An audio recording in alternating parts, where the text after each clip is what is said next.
Hello, hello. Welcome to Canadian Money Talk. If you have any questions about Canadian investing, personal finance, financial independence, I will do my best to help.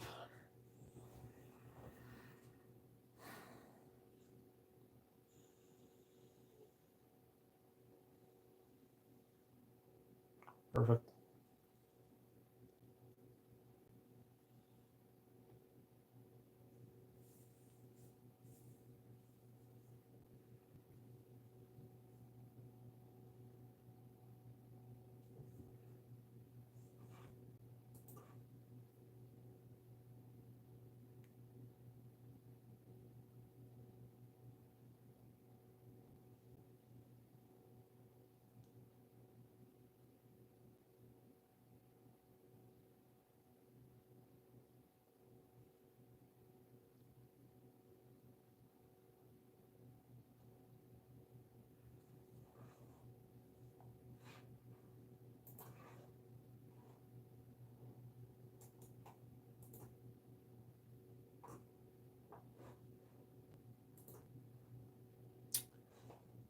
Hello, hello. Welcome to Canadian Money Talk. Let me know if I can help with any personal finance, Canadian investing. More than happy to help.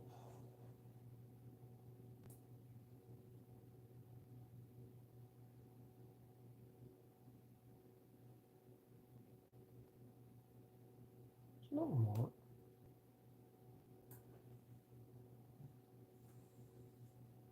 Anything I can help with? Personal finance, investing. I can look up stocks for you.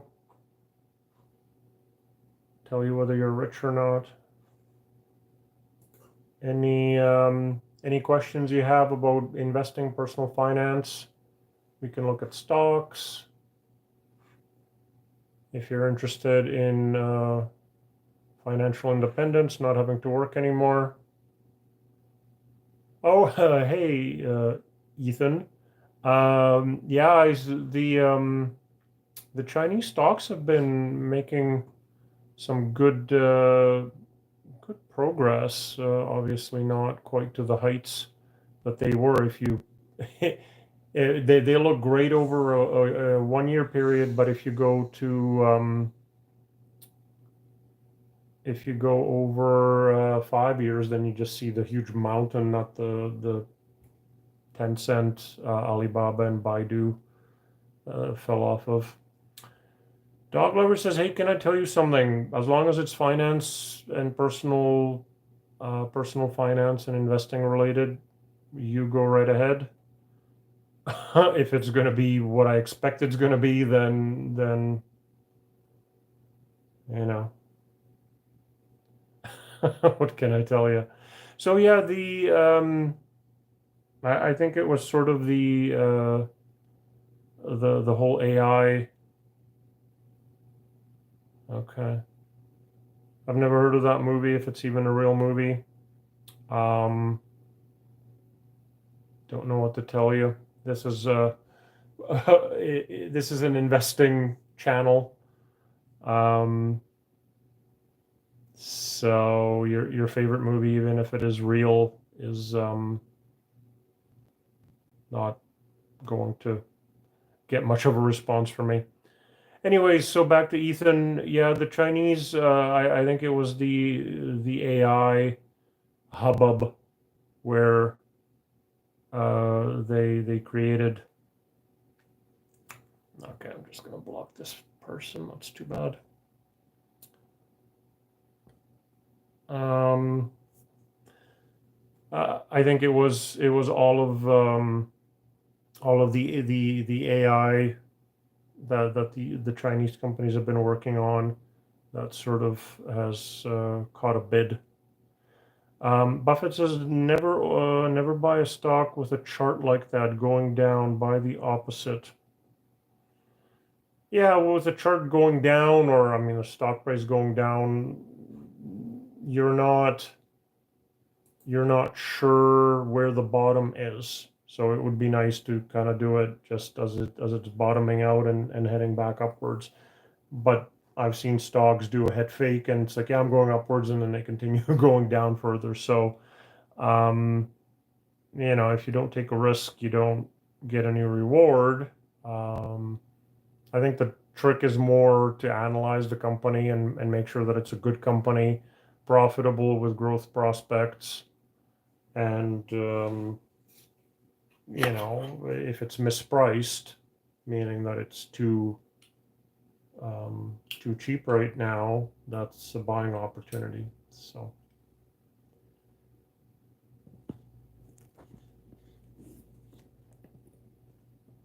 anyways, Ethan says in the green on Baba finally, which is nice. Yeah. Hold on. Where is it? So for me, I think one of mine, I think it's Tencent. Can't remember. I think it's Tencent, which has been doing well, that I'm actually positive on. Yeah, Tencent, I'm positive on. Alibaba and Baidu, because I started buying them way back when. I'm not doing well on the other two, but any progress, like today they were up 5-6% or something like that, and I've seen a few previous good days. So, if it's making a comeback, sometimes these things tend to become a snowball rolling downhill, except uphill, that, as it starts making good headway, then more people will jump on and keep the party going. Eventually that leads to a bubble, of course, but anyways, Leaf says, do I like Trump? And he says that he or she says that they don't. Uh, and hello, Caleb. No, I'm not a Trump fan. I mean, I'm Canadian, so my vote doesn't matter. I don't have one in that respect. But the man is a bit of a bully. Like I loved Obama. Like he was great. He was diplomatic and so on, and fair. While Trump just seems like a really bad person. But and Caleb says he's Canadian. Cool. There you go. The funny thing is, I was listening to a podcast and they mentioned this sort of a strange thing, is out of the last 10 elections, the only time there was a president that got voted in twice in a row was Obama. Otherwise, they always flip the next election. And the reason Kamala didn't win and the Democrats didn't win in this case was inflation, because people think that that's the government's fault or the government should be saving them. I think that might be a general thing, is that my life sucks and I expect the government to do something about it. And if the current government isn't doing something about it, then I'm going to vote the other way and give them a try. That government isn't going to do it either, and then they vote the other way. When I say they, I mean like 45% of the U.S. population is always going to vote Democrat, and 45% is always going to vote Republican, no matter what happens and who is who's the person on the ballot. It's the 10% swing vote that I'm talking about, and basically everybody thinks their life sucks, and the government should be fixing it, and you know the government won't. Anybody who thought or believed Trump when he said he was going to bring down prices, it's not even him that's going to bring down inflation. It's the central bank, which he's trying to push around and trying to get them to lower interest rates, which would actually increase inflation because it would heat up the economy. But as a real estate guy, he wants interest rates low. And basically, like, there's always going to be inflation. You need inflation in an economy. By the way, I'm just until there's other questions, I'll just keep going on this. I hope this is interesting. There's always going to be inflation in the economy.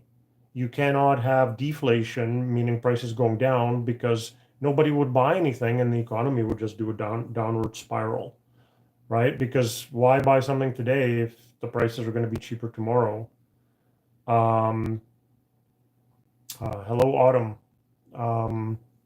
So you always need inflation, and the central banks, after years, have sort of arrived at 2% being the target.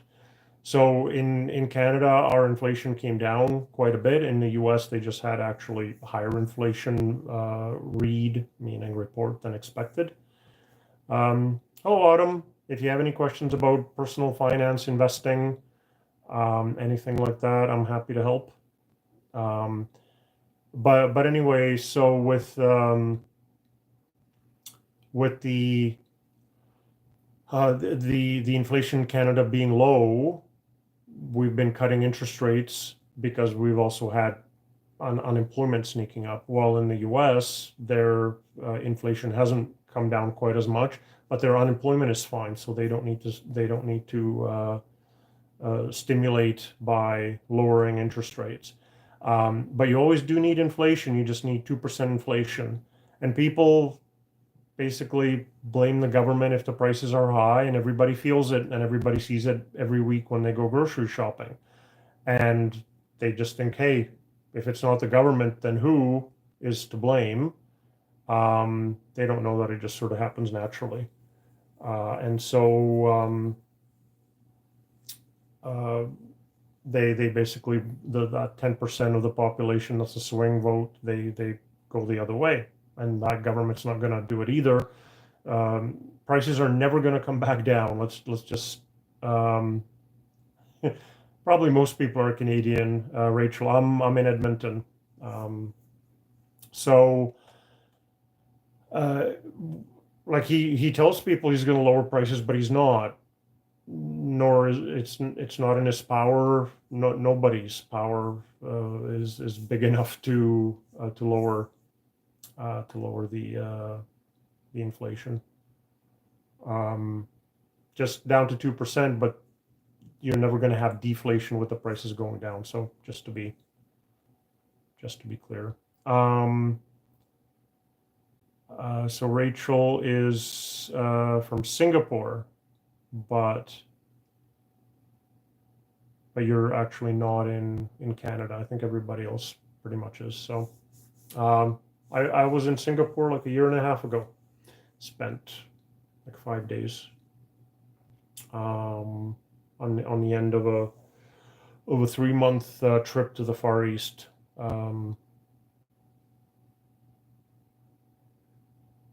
Yeah, they call it the fine city, where there's fines for everything. I did. I'm a bit of a World War II buff, and I was there on Remembrance Day, completely coincidentally. And so I went to a cemetery. There was a ceremony, and because there was a lot of fighting for Singapore when the Japanese attacked. Went to museums. It was great. Their economy seemed to be doing fine. I mean,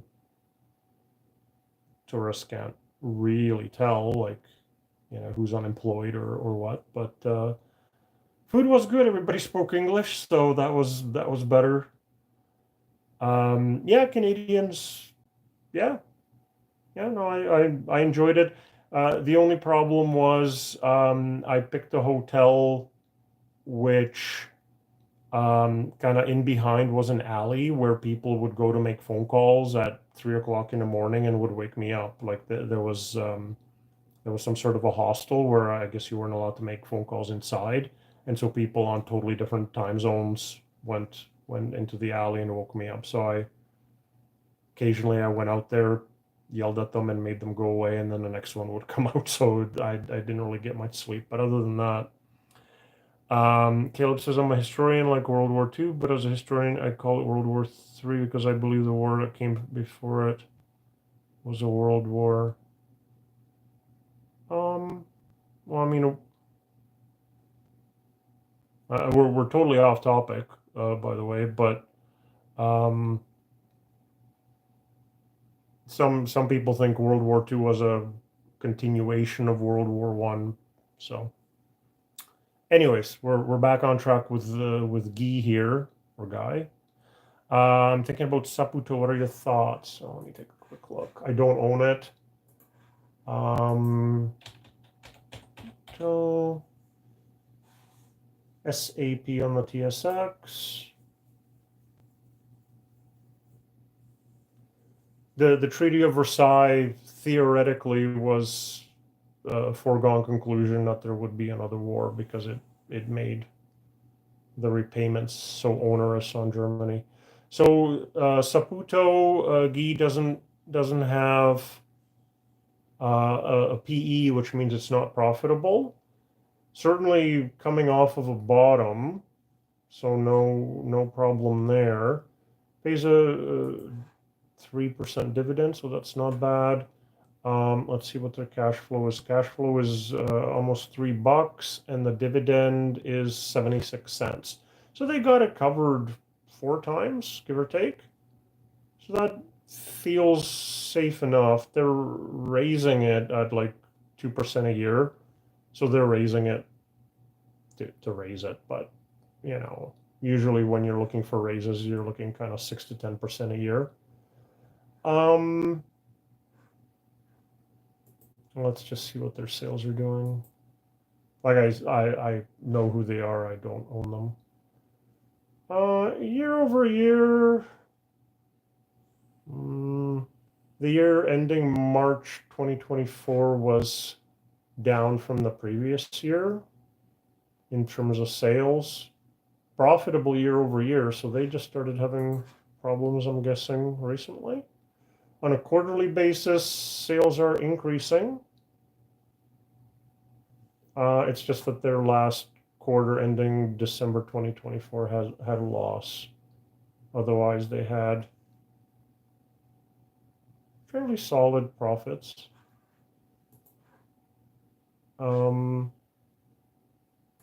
The problem here is, and this is, I try to get companies with an economic moat, meaning there's something that's keeping competitors out, and there's nothing that Saputo is doing that is keeping competitors out.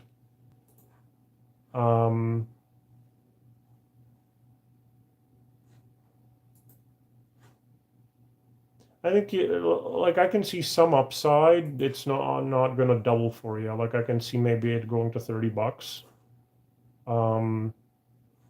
But they need to have a plan for profitability because that last quarter wasn't good. So if it was something exceptional, I'm not going to get that out of.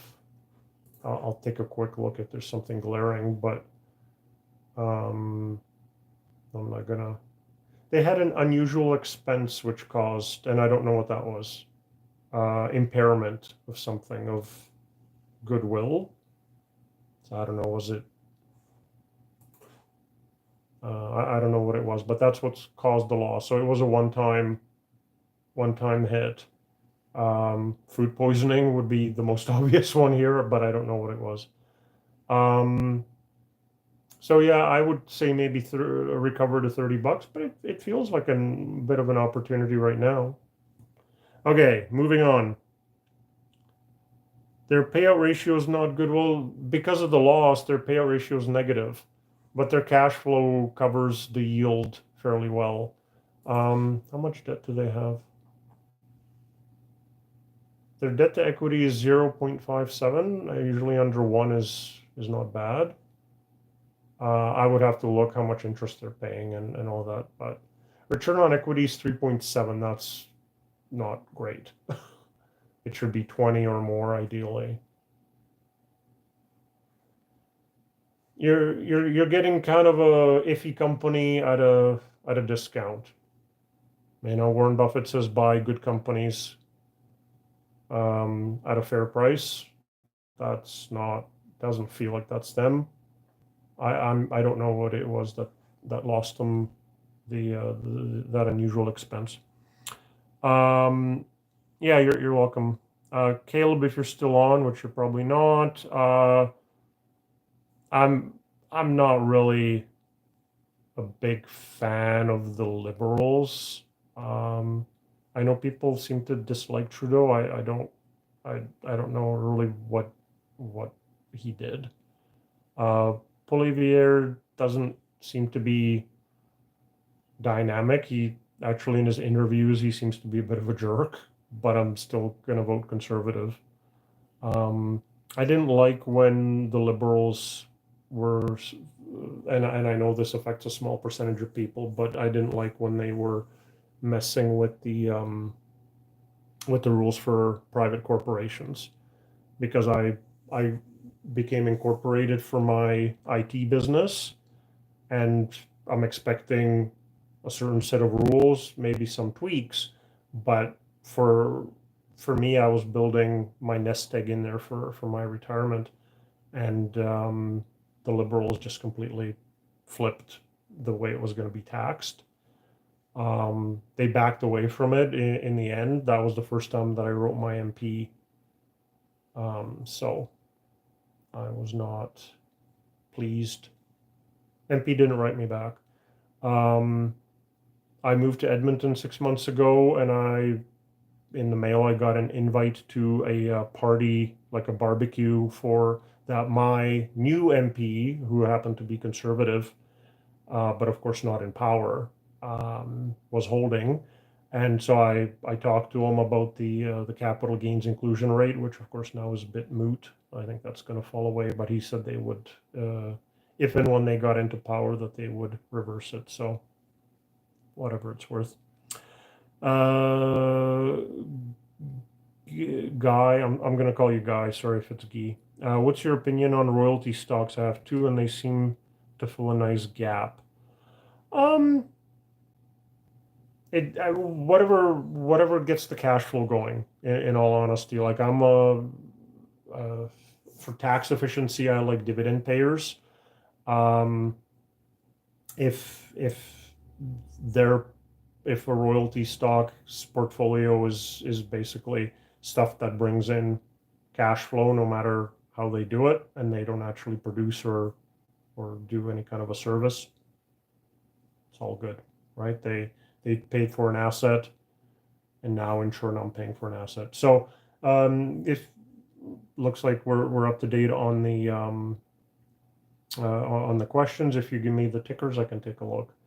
Um, I do I do this weekly I do a live weekly, but I alternate YouTube and TikTok. So next Wednesday I'm going to do the TikTok ones. Um, and that one is way busier, so I'm happy that I'm up to date on the questions. Doesn't look like a ticker. Labrador Iron, okay. They pay a huge, so LIF, right? They pay a huge yield, yeah, almost 10%. Their payout ratio is only 89.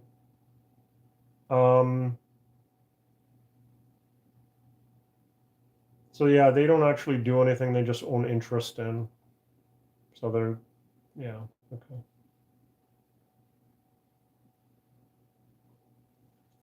You'll notice the share price isn't really doing a heck of a lot up or down. So they basically just pay that 10%, and that's all you're going to get. It's fine. It's fine, right?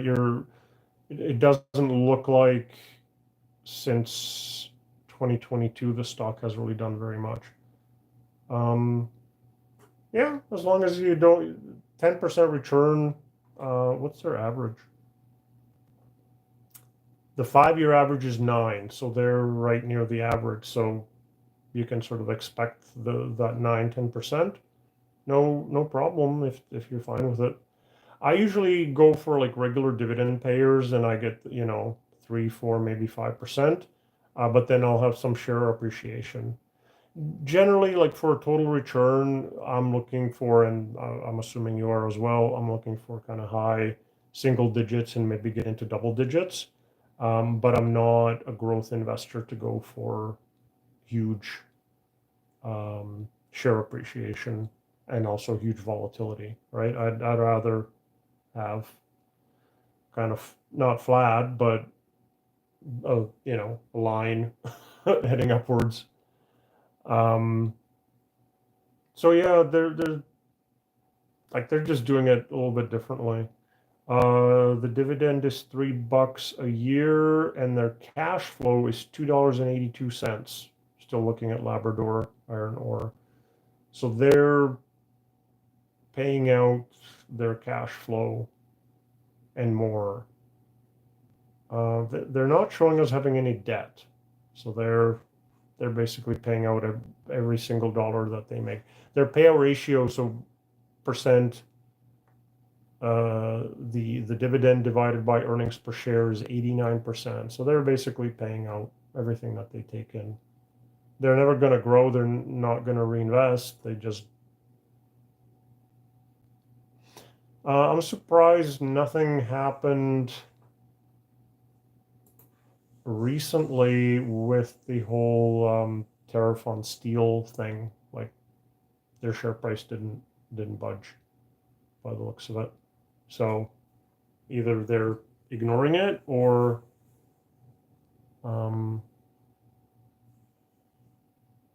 the company just acts a little bit oddly, because otherwise you'd expect a bit of a dip. Anyway, oh, Bibby, there's a name I recognize. What's your view on TD? I'm good on TD. I see it's going up a little faster than expected. I don't know if I had any expectations over a long period. I'm expecting it to go back up. Are you approaching the limit at which it's becoming too expensive? No. I would love Progress. Man, they did make a nice recovery, didn't they? Holy moly.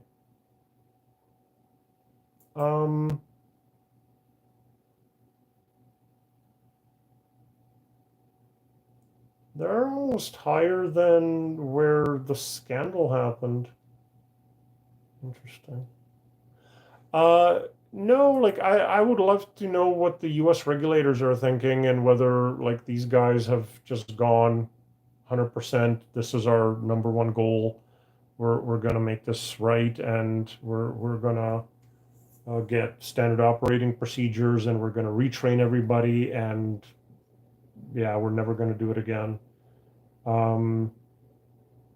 So maybe they're making good progress, but they're showing a PE of 18, which is a little bit higher than it actually is because of that 3 billion or 3.1 billion in the fine. So their PE is a little bit lower. But yeah, it might be becoming overpriced. But like as a long-term investor, I'm gonna collect that 5% dividend yield, and I'm all good.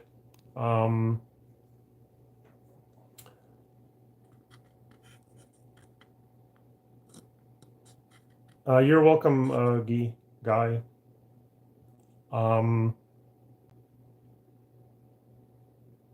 I see it's going up a little faster than expected.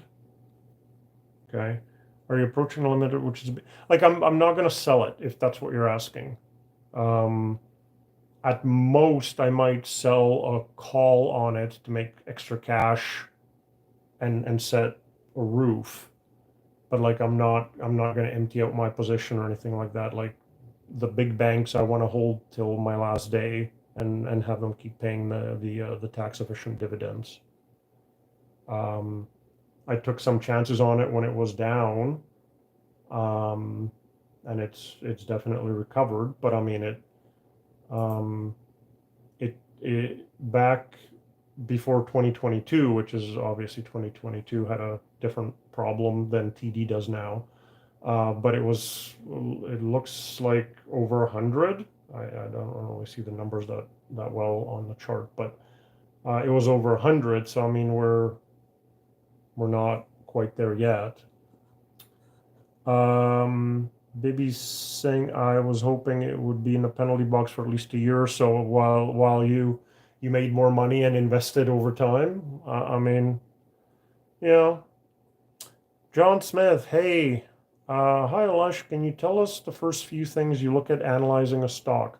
So shameless plug on CanadianMoneyTalk.ca. I do have a couple of courses. One is a basic, what they should have taught us in high school course, just interesting stuff that people should know about investing and personal finance. And then the second one is advanced stock analysis.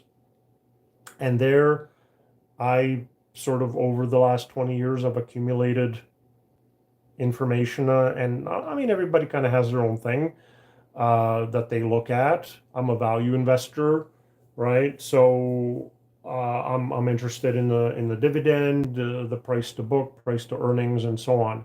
So first thing, just doing it for you guys as well. So anyway, the courses are out there. It's like 6 hours of video, and then $50. So if you're interested, you can learn what I sort of chose to be my parameters for stocks over time.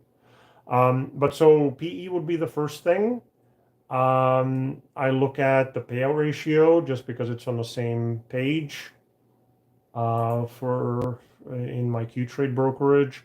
I look at debt to equity ratio, depending on a company. Like if it's a REIT, then you're expecting them to have more debt. Banks, obviously, like TD that I'm still on has 2.5, but under 1 is what I'm looking for.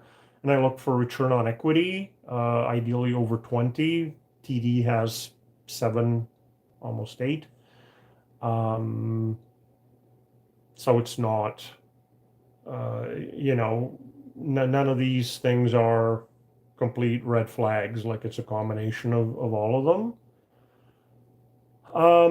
For some stuff, I look at the operating margin, like grocers and retail. I poke fun at that their operating margin is 2 or 3%. Like TD has 7, and then you look at Microsoft and it's 30, right? Because they can basically set their own prices, and it's really easy to charge more. I look at the dividend both as a payout ratio and then the annual dividend in dollars divided by the cash flow. And I like the dividend to be like a third of the cash flow, or alternately the cash flow to cover the dividend 3 times. With TD, it's not even 2, so that they're not going to cut it, but ideally. And then the last thing I look at is I look at increasing sales year over year and quarter over quarter, and same with profits. Profits obviously feed into the E in PE ratio. The price won't go up without the profits going up, or earnings. That's the E in PE.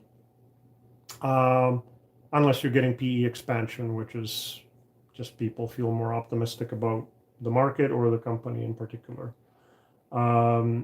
Sales are harder to fiddle with, while earnings you can cut R&D and it'll cost the company later.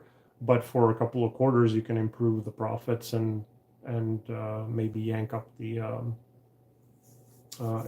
price. So that's in a nutshell. I look at Stock Chase. I look at Morningstar. If the brokerage has information from analysts, it's always interesting to look at what they say, and what their fair value is as well. So that's, I hope that was it, John. Bibi says, yeah, I've been piling into it. So TD 85 is cutting the appetite. Well, so has everybody else, right? Because no news is good news. We haven't heard anything. They sort of had a bad earnings, I kind of thought. and then after that, it had been going up. I can't remember when they report next. Um, but yeah, like I've said this before, so forgive me, but with the banks, I kind of imagine five people running in a row. Right now, at the front of the line is probably Royal Bank, with CIBC probably being second. They're the most expensive. They've share price has gone up, so they've been doing really well. And those I'm not buying. In fact, I'm selling covered calls on them. So if the price goes up, and it hasn't, because they sort of peaked and then they're sort of coming off, both of them. So I made extra money with the covered calls, and I'm not going to lose the stock. Um, but I'm not buying. Bank of Nova Scotia's sort of been a laggard for a decade, so they're sort of in the middle of the pack. BMO had two or three bad quarters, so I put them fourth, and TD for a very different reason. Obviously, I put fifth.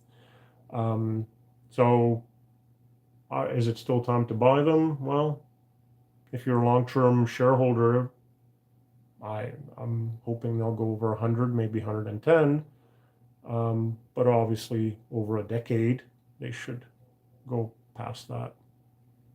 Um, so yeah, I mean, there's something to be said for timing, but also if you're a long-term shareholder, like for me, 5% dividend is fine. I don't really need it to go up in share price. That's a bonus.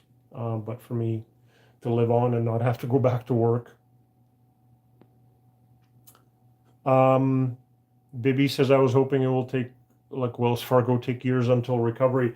Well, yeah, it could be that like Wells Fargo has been in the regulators' doghouse for a long time.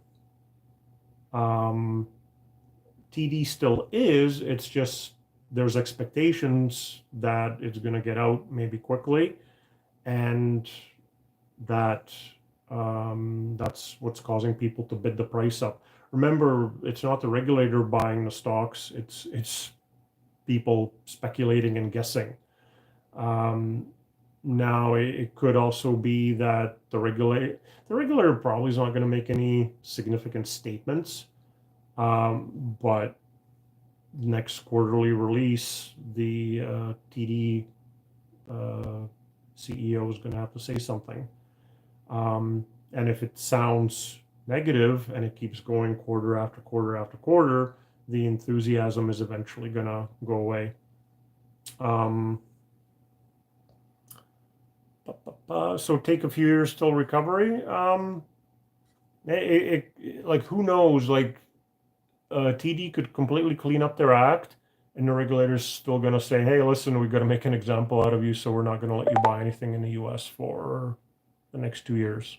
And if they ever release that information, then their share prices are going to drop, and you'll have another chance. For sure, not selling, just slowing down my accumulation rate. Well, but so Guy says that National Bank. So I mean, there's other smaller banks, right? I'm sort of just looking at the big five. Um, so National Bank NA. Let's take a look. Now TD was 151 billion in market cap. National Bank is a third of that. It's 49. PE is 11, so that's already looking a lot better. It sort of looks similar to Royal Bank and CIBC. It sort of peaked out, and then it's heading downwards. The yield isn't as high, so it's 3.6. Not a big deal. Payout ratio is 40. Return on equity is a lot better, 15. Profit margin is 13. So yeah, Guy, I'm sort of with you on that one. It's not bad. It's not bad at all. TD is, I think, the second biggest Canadian bank by market cap, if memory serves. Yeah, National Bank might be one to look at. Like, always buy the cheap ones. Like, they're not going to go out of business. Just imagine what would have had to have happened in our economy for one of the big banks to go out of business, right? And then what would happen following that? Um, so, like obviously the share price is going to go up and down. National Bank that I'm still on has basically since COVID has had a very nice upward trend. Um, Probably going from 40 bucks a share and change to 120 and change.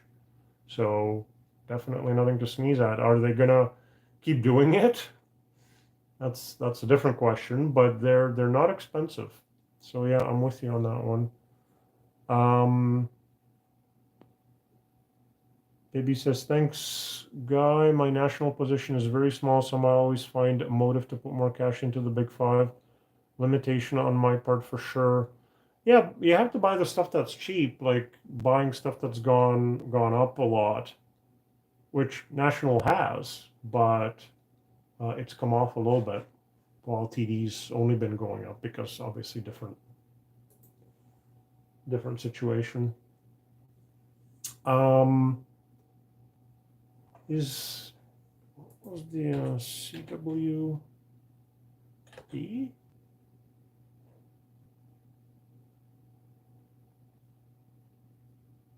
Yeah. Anyways, John says that's awesome. Thanks so much. You're welcome. Like as far as stock analysis, everybody just over time develops what they think is interesting. So watch seminars, listen to people. Like I listen to people, I'm like, yeah, that's not. I disagree with you as far as this being a metric that I would want to put anything on. Like some people use technical analysis. For me, it's I use it to be fair for when I'm selling put options or selling the covered calls because I do it for 6 weeks out, and during that time, like looking at um, profits and stuff like that, like that's too short a term. So I look at RSI and MACD and stuff like that. But as far as like regular stocks uh, to look at technical analysis, that's not, I don't look at that. But then there's experts who swear by it. So support and resistance actually, it sort of feels like it makes sense. But I never would look at like a big bank and draw support and resistance lines, right? Um, DB says, I think my greed is showing. Apologies for that. I I didn't notice. Like we're all here to make money. We're putting our money at risk that we worked really hard for. Generally, I worked with some people that didn't work very hard, but that's a different story. Uh, so you want it to grow and you want to put your capital the at risk in its best possible position. Thoughts on Intact? I do own Intact. I haven't added to it for ages. Hold on, I gotta look now. I know it's one of my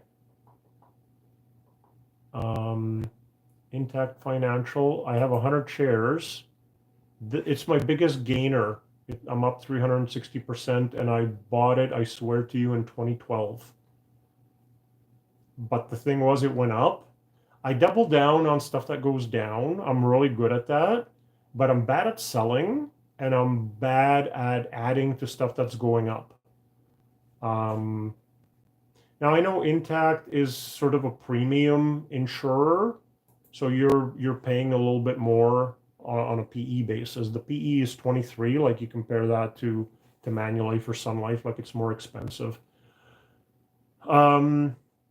I also have 60 stocks, so I have to admit I don't zoom in on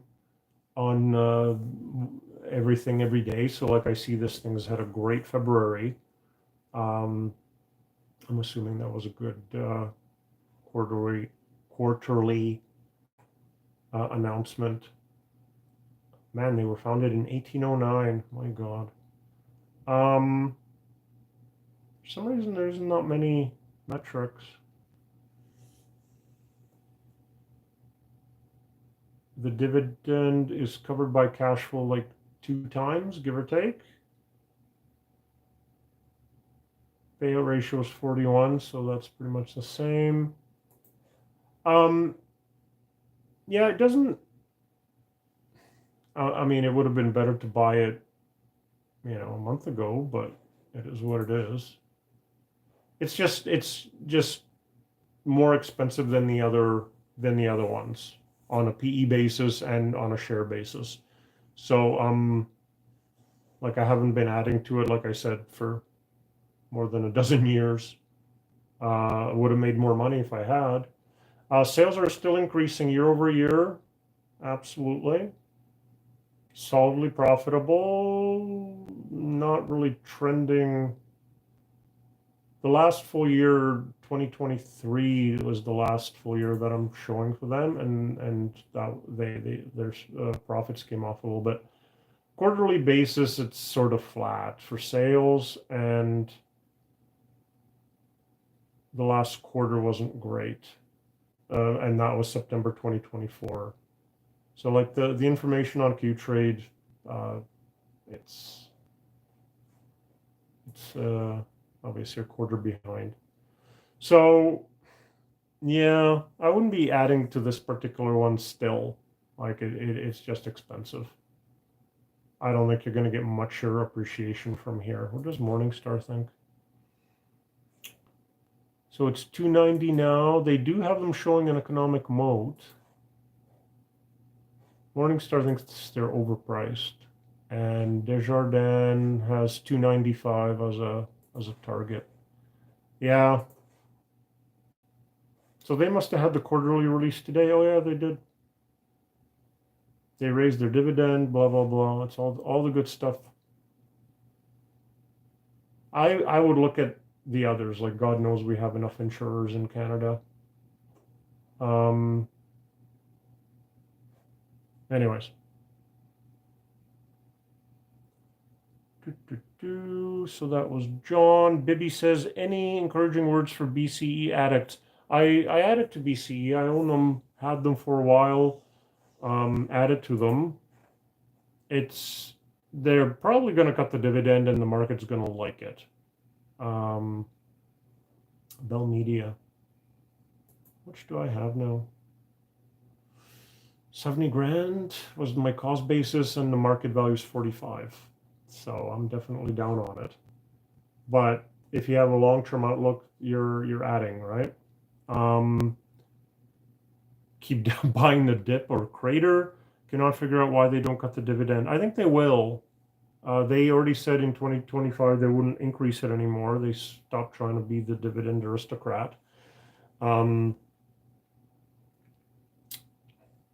My personal thing is, and sorry if you've heard this before, like I think they swung for the fences with that acquisition in the US, and time will tell, like that could save them, and it'll be, is it Mirko is the CEO? Mirko could be seen as a genius, because they're basically trying to buy growth, because otherwise they're not able to grow. None of the telcos are. Mirko Bibic. So if it works out, like the safe and lame thing would be to pay off the debt with that sale of all the sports interest. They knew they were going to buy something even when they were selling it. Some people complain that they lied to shareholders. They knew that they were going to buy something when they were selling the sports stuff. But it could work out. But like, to me, this is a 5-year hold. Expect some sort of a dividend cut, and the market might actually perk up at that. So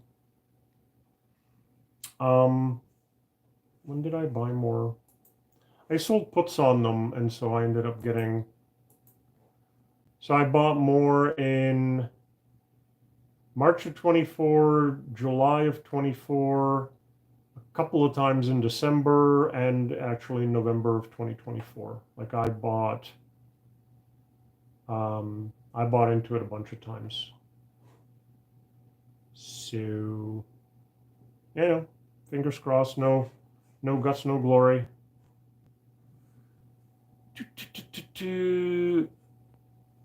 There's a lot of, the reason they don't cut the dividend is that there's a lot of investors, retirees who own them specifically for the dividend, and they would sell their shares if they cut the dividend.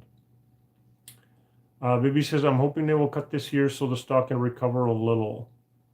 Well, usually a cut, like I said, will lead to selling, like 80-90% of the time when they cut the dividend.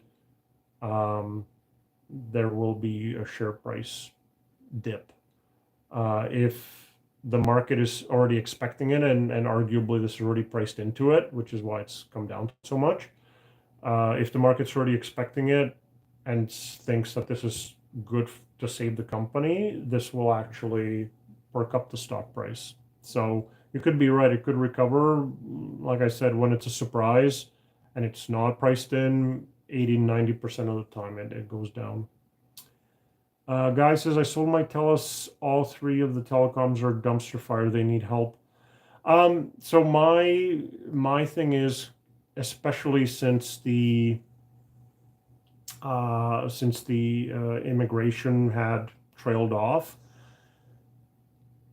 Canadian demographics, pretty much all developed nations' demographics are terrible for business. Okay, I keep investing in emerging markets because, and I've been wrong about it for 10 years, like it hasn't done very well, like a couple of percent a year, literally. There have been some good shows for emerging markets, but otherwise, imagine being a company where you're trying to grow your sales and your profits, and you don't have more customers to sell to, whether through immigration or through birth. And like in the US and in Canada, like a replacement rate is of 2.2%, and we're having 1.3 kids. So population isn't growing, and it's super costly to get customers away from your competitors. And you're just kind of competing on price. So that's why BCE did what they did. And frankly, Canadian banks have been doing it for ages. That's why it was such a blow to TD that they weren't allowed to buy more stuff in the US. Because I think all of them now, all the big five have interests in the US, because that's a bigger market, and that's where you can get some growth. But otherwise, it's just not. It's just not easy.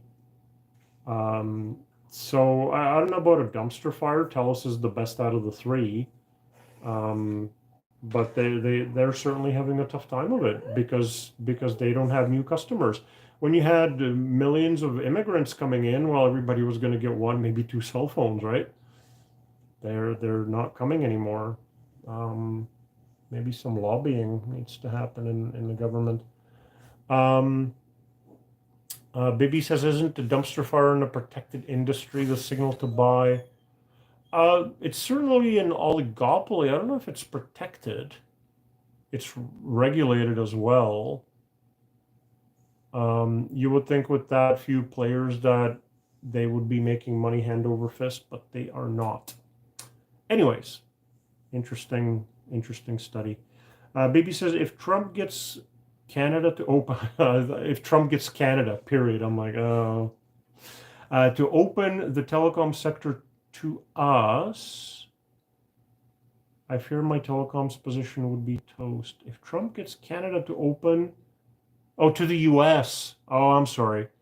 It is. Same with the banking. Like, Trump is just blabbing. Like, the US can come in. I think JP Morgan has like 600 employees, and I forget the name. Citibank also has branches. I don't think about I don't know about the telecoms. I as far as I know, we don't say, "Hey, you're a U.S. company, you can't come in." They like it's just not.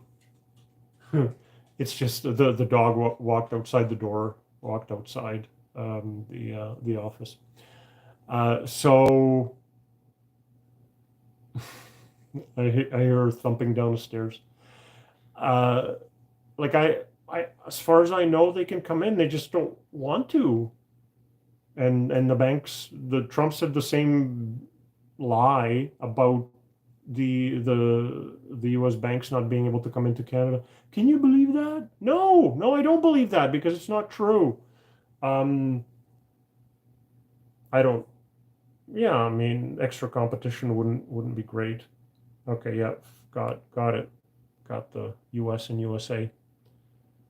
Um, Bibby says, "Don't worry. As soon as you sell your emerging market ETF, it will shoot up." Yeah, I'm not going to sell it, but um, I'm trying either through mutual funds or through ETFs. I am trying to get into emerging markets because the demographics, that's where you have a growing population, people being pulled out of poverty, and like they're young and they're going to be working for years and years, while Japan is the worst. They have an old population who's just saving, and they will not allow immigrants in. At least North America and some parts of Europe will allow immigrants, and they grow their population that way. China screwed themselves with the one child policy, by the way, and that's why they backed off on it. But obviously, it takes 20 years for the new babies to become part of the workforce. So yeah, like our little blue marble can't really sustain all that much in population, but as far as economics and investing goes, like you need a growing population. And like the US companies, they don't just do business in the US. Like the S&P 500 is generally multinationals that are all over the world. Bibi says Canadian telecoms require Canadian majority ownership. Okay, if you say so. I haven't looked at it. Um, it's not the same rules for banks. Um, like there are like I said, JP Morgan has like 600 employees. For emerging markets, even if I haven't looked into the rules. Like I just assumed they weren't interested in coming. For emerging markets, even if the population is growing and they make more money, I think it will be decades to shift the mentality of the population to from saving to spending.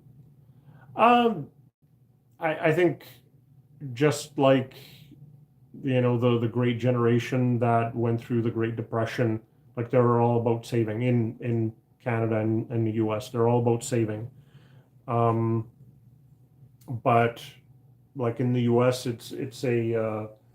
um, consumer economy, and that's happened, in the last couple of generations. The people in World War II and after that, like they were still savers. Um, I think once you get their economies booming and you get better efficiencies and so on in emerging markets, like technology can do wonders. Like this is my pet theory, but like in the developed markets, all of the production, like it's got technology up to yin yang. Like they've gotten as much out of labor as they can. But in the emerging markets, any application of technology will just improve their productivity immensely. And like I traveled there. I don't claim to know it, but I do remember going to some far off temple, and this huge field, and I'm like, where's the tractor and the riding mower? And there were people with sickles cutting grass. I'm just like, oh my God. Like, so they just need investment and, I mean, some change in mentality. Like I'm with you, Bibi. Like if you have poverty and you get any money, then you save it. Like you don't spend it, right? So I get what you're saying, but I think it will take a generation or two. Anyway, John says thoughts on XID. XID, that sounds like an ETF, and that's India. India, yeah, you know what? That's it. It sounds like an amazing place to invest. Um, like I keep hearing of people like just making tons of money and like especially Indian banks. Um, I don't know, like XIDs. Well, I mean, it hasn't come off a huge amount, 10% from let's say the October peak. But yeah, it may not be the place to invest anymore. How have they done over 5 years? Oh yeah, okay. So they've had a big run up in India. It's come off a little bit. It just hearing people talk about it sounds like they still have some problems and things need to be cleaned up. Um, for a passive following a benchmark to charge 1% management fee seems excessive. But whatever. 10 years annualized is 7% return. So like the S&P beats it um, by a lot. I like through the emerging markets, I'm sure I'm investing something in India, but I don't go to India specifically. I guess I just don't know enough about it. But just from what I'm hearing on podcasts and reading, it seems to be like a place of opportunity. It's come off a little bit. Like I said, 10%. Like that's nothing. So yeah, if you might try to throw some money into it as it goes down, if it goes down. Bibi says makes people afraid to enjoy life, thus they save. Um, yeah, just like again in my travels, and not that I'm thinking myself knowledgeable about a country where I spend 2 weeks in 4 or 5 cities or whatever. Um, like everybody has a motorcycle, not many cars. Um, but like people spend money. Um, obviously, I didn't talk to people outside of the city so much, and maybe not even the people in the cities. So yeah, I'll take your word. Um, I think as people become more confident and as the economy becomes more stable, then people will start to consume, and obviously that has an upward spiral. John says, thanks, you're welcome. Um, you can take a look at CanadianMoneyTalk.ca, my portfolio, and if you scroll all the way down in my TFSA, I got 4 ETFs.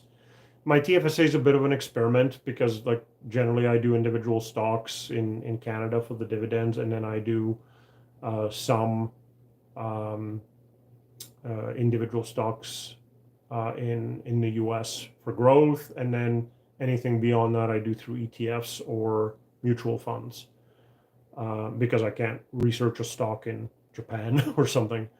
Um, so in my TFSA, what I've done is, what the experts say, just buy passive index ETFs. So I did.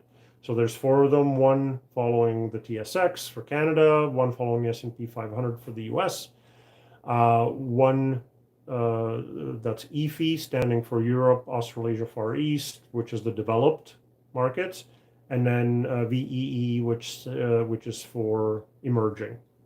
And for at least the last couple of years, 500 every month that I'm adding to my TFSA has been going into VEE. And actually, I sold out of some US and bought more VEE as well. So I've sort of done it that way. Geographically, it should be exclusive. Right now, I know some S&P 500 companies are covering the rest of the world, or probably most of them actually. So there's some overlap theoretically there, but not in terms of two of the ETFs holding the same company. So that's one thing you can take a look at.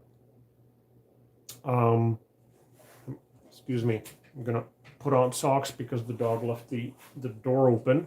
Haven't taught her to close it yet, and my feet are cold. A little bit of personal finance. It's minus 20 outside, and I have the thermostat inside the house set at 13 Celsius because I spend my days in the office, so I have a sizable electric heater. And if the door is closed, it keeps it quite balmy. But if the dog opens the door, she doesn't close it. She just shoves her nose in and it opens. Anyways, Baby says, do you think Japan will have resurgence with the shift towards war economy? Building ships and propping up the army should be big GDP gains. I've sort of, honestly, I've eliminated Japan. Easy pass. They had a terrible 30 years from the 1990s. They dropped. Never mind what do they call it? The lost decade. Like, it's been a lost 3 decades, and only a year ago or something like that did they actually get past to where they dropped from back in the 90s. So that's terrifying as a stock market. Yeah, I mean, let's hope we don't have a shooting war. I mean, Europe's doing the same thing. Germany's rearming, which that always ends well. If the World War II buff is still on. Yeah, the only problem is they're borrowing, right? Like, the money's coming from somewhere. The Japanese central bank fiddling and buying ETFs and stuff like that, I don't really like that, and just their population isn't growing. So, like, for me, they're just like a really easy pass. Yeah, definitely. Like, theoretically, what pulled the world out of the Great Depression was World War II, but everything was on bonds. Everything was on debt. So that eventually comes home to roost. I don't, Bibi, I don't know enough about the background, how much they're spending. Like, how Trump and he wants the NATO allies to be spending 1% of GDP on, is it 1? I think it's just 1. To be spending on the contributions to NATO and so on. So, like, it may not be significant. I don't know what the numbers are. John says, can you tell the tickers of your ETFs you hold in the TFSA? You can take a look. It's CanadianMoneyTalk.ca. But if you are asking, I'm sure you can figure it out from the name, but let me see here. So we've got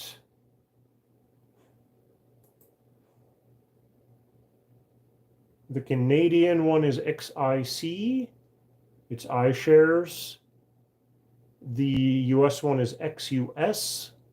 That's also iShares. Is it that one? No. The EFI, so the developed markets is XEF, and then the emerging markets is a Vanguard, and that's VEE. These are just examples, right? You can Google your own if you want all Vanguard, all iShares. Like these are fairly common ones.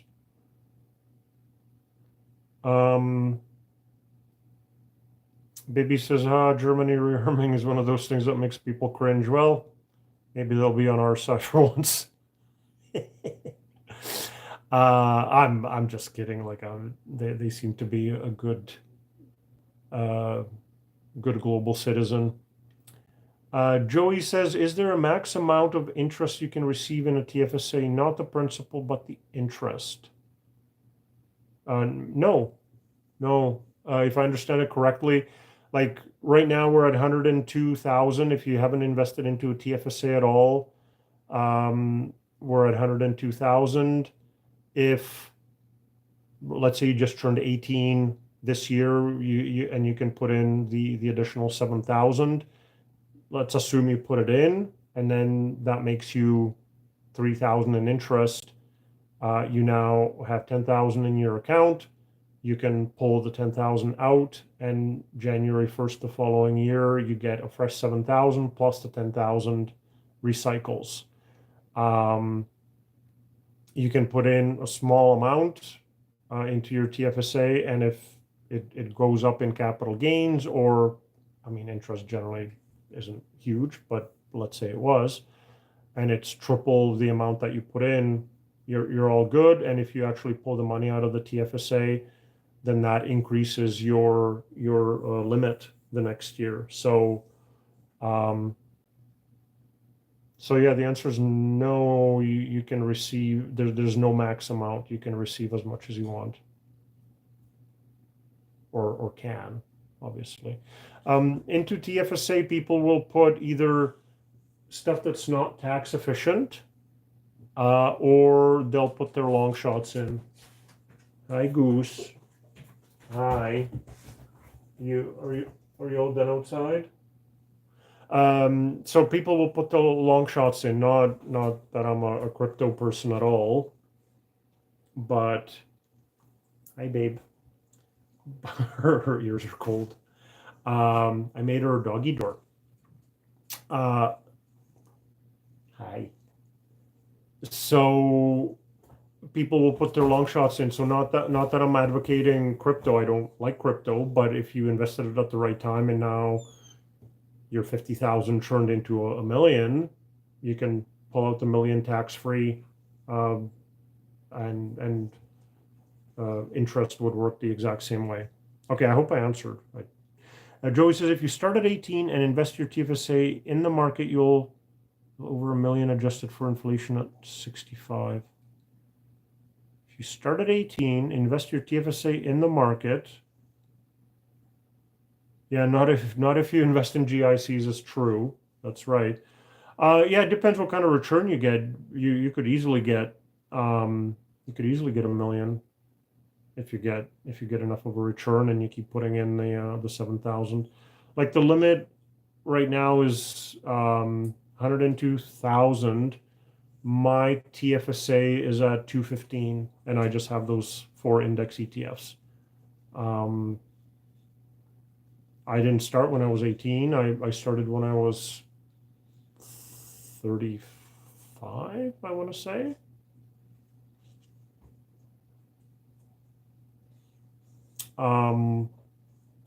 But I still got 14 years to go, so I don't think it's going to make it to $1 million. But if you started at 18 and you maxed it out, if you max it out January 1st, that's even better because the money's invested longer. But most people put it in over the course of the year. So do I. I get automatic withdrawals from my checking account of $500. That was started when the limit was 6,000. Now it's 7,000. So as soon as I can, January 2nd, let's say, when the markets are open, I put an extra 1,000 and then I let it pull the $500 just because I'm lazy to fill out forms. Yeah, or you can invest in Nortel and be at zero. I'm not going to do it now, but like you can use a financial calculator, and there's tons on the web where you can kind of fiddle with the numbers and see over the next almost 40 years, how much you need to put in every year and what kind of return you need in order to be at a million. Keep in mind, in 40 years, the million isn't going to buy what it does today, right? Like today, like everybody kind of says, oh, I want to be a millionaire. But today you kind of need 2 million in order to be what used to be a million. What's the phrasing? 2 million is the new 1 million. BB says, I can never understand why they created the FHSA account. Why not just increase the TFSA limit? People that want the house can use it for that want a house can use it for a house. Other will use it for equity. Seems fair. I have a feeling us and the US are borrowing from each other. So for the in the US, for medical expenses, they have some sort of a medical expense account that if that you get it as a tax deduction when you put the money into it. And then if you actually spend it, then it's on medical, then it's tax free. So we don't have the medical problem or costs that they have in the US, but we have expensive real estate. Not that 40 grand is going to make a huge difference. But yeah, I mean, you get the RRSP effect on the way in and you get tax free on the way out. That's encouraging you to save for a house. 40 grand, like in Vancouver and Toronto, isn't going to make a difference, but I mean, it'll better than kicking it behind, as the saying goes. But anyways, they could have increased the TFSA, but then you're using after-tax dollars. FHSA is one better, that you're using pre-tax dollars. And if you don't buy a house in the end, then it just becomes part of your RRSP. But if you buy the house, you get to pull whatever it increases to tax-free. So if I were eligible for the FHSA, I would be happy. I'm not, and I'm not going to become a renter to be eligible for it. For 4 years, I think I'd have to be a renter. So yeah, I mean, because I'm not eligible for FHSA, I would have been happy if they added it to the TFSA, or even if they just left what the Conservatives did some years back, where they made the limit 10 grand, and then the Liberals knocked it right back down to 6. Interestingly enough, that was not what made me dislike the Liberals. It was, as I said previously, the corporate tax changes. Joey says, how's your business investments, car wash, etc. doing? Is it better investment than an ETF? It's a diversification, let me put it that way. One of them I just got payouts on, and I still hold some. They sold the original investment, paid me $8,000. Now I'm waiting on $16,000. It was a $20,000 investment, and according to them, like there was 2 buildings. One was a car wash in Alberta. This is not the car wash that I kept reporting on TikTok, if that's what you're thinking of.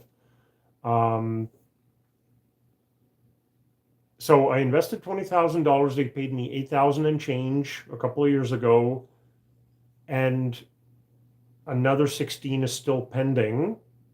That was, I believe, the car wash. I have to admit, I sort of lost track of it a little bit.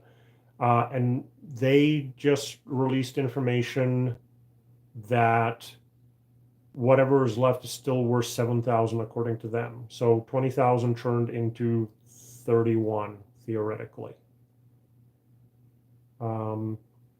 So it's just that it's not volatile, because it's completely illiquid. Like it's a lot of effort, and you may not be able to get out of it. And so, just like real estate, right? Nobody's making you offers once a day on this stuff. Couple of them have been complete write-offs, though. One of them I got partial money back. Now I'm getting interest, and at some point I'm hopefully going to get the rest of the money back. Nationwide, which is self-storage, and the car wash in Coquitlam, if you guys are familiar with some of my other videos. That one I haven't seen a single dollar from. The car wash is up and running. The self-storage is up and running. One of them, I was biking through Vancouver, went to Boundary, where one of them is. It's a brand new building with self-storage, and the cars through the car wash just boom, boom, boom. Like I did a 1 minute video, and there were like 3 cars come through. Still haven't been paying me anything, so I'm not excited with them, and it looks like they're going to be putting out more investments, and like I'm not going to give you any more money. Like they constantly seem to be having problems. Nationwide does. Anyways, I digress. How's your business investments doing? Is it better investment than an ETF? So it's a different investment. Some of them have done really well. A couple of them went to zero. So um, unless my sales guy is watching, like I'm not going to invest anymore. It's troublesome. I'm just going to let the ones that I have sort of peter out. Centurion, for example, they're a REIT. They own apartment buildings in Canada. They pay like 3 or 4%, but it's like clockwork. Like I get $200 on the 15th of every month off of initial investment was 35. Now they say it's 46. So to pull the money out, it's a diversification. Let's put it that way. I mentored SFU students from Simon Fraser University because that's where I went to school. So I mentor, and one of them I took to one of the sales meetings for private equity. They're actually great. If you ever get a chance to go, there's usually a very nice dinner. COVID sort of made it virtual, which sucked, but there were some in-person dinners as well. You get a couple of presentations. Those of you from Vancouver, well, there's 3 people on. So anyway, there was Steamworks right by the Seabus terminal. Just 7-course set menu, and you could pick out of the 7 courses you could pick, and they would present. And I took my mentee to one of these, and if you get the right table, like everybody starts talking about what they invest in, how they're doing, and all that. If you get the wrong table, then everybody just says hello and eats with their eyes down. But if you get the right table, and I just remember my mentee astutely, correctly saying this is like a bond, that it's diversification, it's safer, kicks off some cash flow. But yeah, it's not going to do anything amazing. And the things, like, these are professional companies that are also making money off of it. So they basically set everything up just to get enough of an investment. And then if they screw it up, then of course it becomes less of an investment.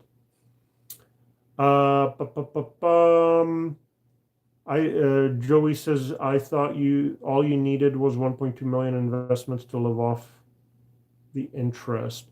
Yeah, I mean, I spend about 30, 40. I still, in 2024, I paid the taxes on the last US investment property sale that happened in 2023, but I paid the taxes in 2024, so my taxes were still higher than they will be this year. I can maybe look. But like normally I live on about 30 grand. Let's see if I can get a banking summary for last year. So my total expenses, including the move, were 75, and the taxes were 48 of that. And of that 48, the tax on the sale of the last house was 35. So my regular taxes were 13. And if I can back that out, so 75 is, so I spent, including the move, I'm going to say again, I spent 27 and then 12, maybe 13 in taxes. So I spent about 40 including taxes. I don't think it's going to be that low this year. I checked, and for 2024, my dividend income was 159,000, higher than I wanted it actually. And then capital gains are on top of that. So as far as living on 1.2 million, yeah, if it, like even if it paid 4%, I mean it's dividends, it's not interest, but I'm sure I could do it. 1.2. Yeah.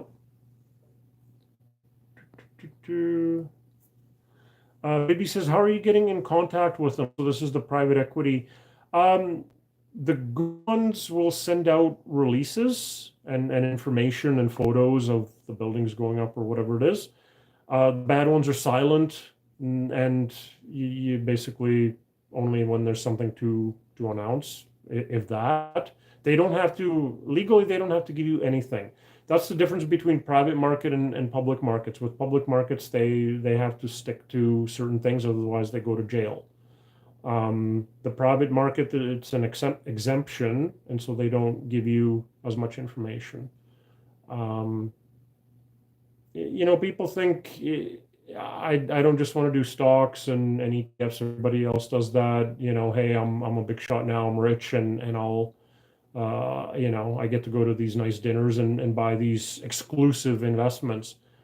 And the companies that are putting them on, they want to make money. Number one, that's their goal, and they will make the investments only so people invest. Like they won't make them amazing. And then if something goes wrong, it gets worse after that. My sales guy is actually really good as far as getting information, being up to date. When I was buying, he got me in touch with the owners and the CEO of these companies. I don't think he told them that I was going to invest 20 or 30 grand. Otherwise, they probably wouldn't have talked with me. Like at the presentations, it's nice as well. Afterwards, you can ask all the questions you want. So yeah, your salesperson should be able to get you in touch. The good companies are good at getting back to you and giving you information, and of course also sending out on a regular basis. Nationwide, for example, has all of that stuff up on their website. Okay, so that was Bibby. Bibby's also saying, them as the car wash company, so Nationwide. Can you walk in and demand a seat on the board? No. The way those things are structured, like they still have the controlling interest and everything like that. So they basically will tell us, okay, we're selling it, you're getting your money back plus this much and so on. But like they make sure they pay themselves first. Like all the fees and so on come out first. And then it's like, oh, I'm getting 60% of the profit sharing. Yeah, but they did all of these expenses first. They didn't do that for free. They charged market rates, give or take. But they make sure they get paid. Don't you worry. Don't you worry. Joey says, I'm trying to think of other options to make money besides my job and investing. Renting, landlording isn't a very good investment in Winnipeg. Yeah, I don't think it is in Edmonton either. From a lifestyle point of view, it's not my thing. Like when I had the US properties, I had 4 of them. They were professionally managed, and even with that, they were a hassle. US certainly didn't help. Like I had to deal with the IRS and get a US accountant, and it was just additional hassle. If you do it, 3 doors down, it's easier. I know myself, and the first time the renter said, "Hey, I don't have the money," I'd be like, "Okay, get out, get out now." And in Alberta, I think I could say that and make it true within a month, but I know other provinces are a lot worse. BC was bad. I heard the same thing about Ontario and Quebec. I don't know about the other provinces. So the nice thing with, I guess, the one profitable thing with real estate is that you have the leverage. But in Vancouver, you couldn't make anything cash flow. I don't think you can very much in, and when I say cash flow, it's with 20% down. I don't think you have much better luck in Ontario either. And just like the returns aren't there. So, yeah, I wouldn't. You can try to dabble with private equity. I'm sure you can find a salesperson in your area. If you, I don't know if my guy is licensed for Manitoba. I can look. Like I would recommend him. He is good. He's good at following up. He knows everything about all the different investments. But he's licensed for BC, Alberta, Saskatchewan, and Ontario. So not Manitoba. So I can't throw him at you anyways. And Joey says, I don't understand something. Okay, if the S&P 500 average 7% a year and inflation is between 2 to 3%, wouldn't 1.2 million be enough? I can't remember if and when I ever mentioned 1.2 million, I have to admit. Yeah, like, so I'm getting roughly 4% on the stuff that I'm expecting to pay dividends. I'm getting about 4%. Okay. They're growing it at like, let's 6-7% a year. The dividend are growing. Like I do look for dividend growers. Some grow less, some grow more. So that's sort of covering the inflation, right? And next year it'll be 4.3%. The year after that it'll be 4.7%, et cetera, et cetera.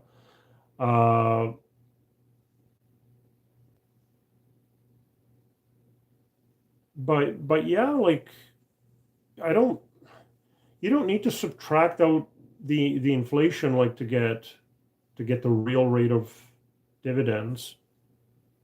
The inflation is increasing the prices as long as the S&P 500 is increasing by the same amount, then you're fine. Now I think they're averaging higher than 7%, but that's not the dividends. That's the total return. So you would actually have to sell a couple of shares here and there, which is perfectly fine. I'm not sure if I'm answering your question, Joey, but like the stuff that pays me dividends is like 2.5 mil, and then it's paying 4%, and it's fine. Like my American stocks, the odd one pays dividends as well, but I'm looking for capital gains because for foreign dividend payers in my non-registered accounts, the taxes kind of suck. So I try to avoid that. Bibi says, how would you eat in 2020 when S&P fell 30%? You need a mix of dividends and capital gains. Think next 2008, portfolio drops 30%, takes 5 years to recover. So I think you're sort of, and then 7% is not smooth year to year. Yeah. So a couple of things. The 7% I think is on the low side for total return of the S&P 500. I think you might be into 9 or maybe even 10%. The total return is really what matters. U.S. stuff usually pays lower dividends, maybe 2% on the average, while Canadian companies just pay higher. But this is an age-old debate.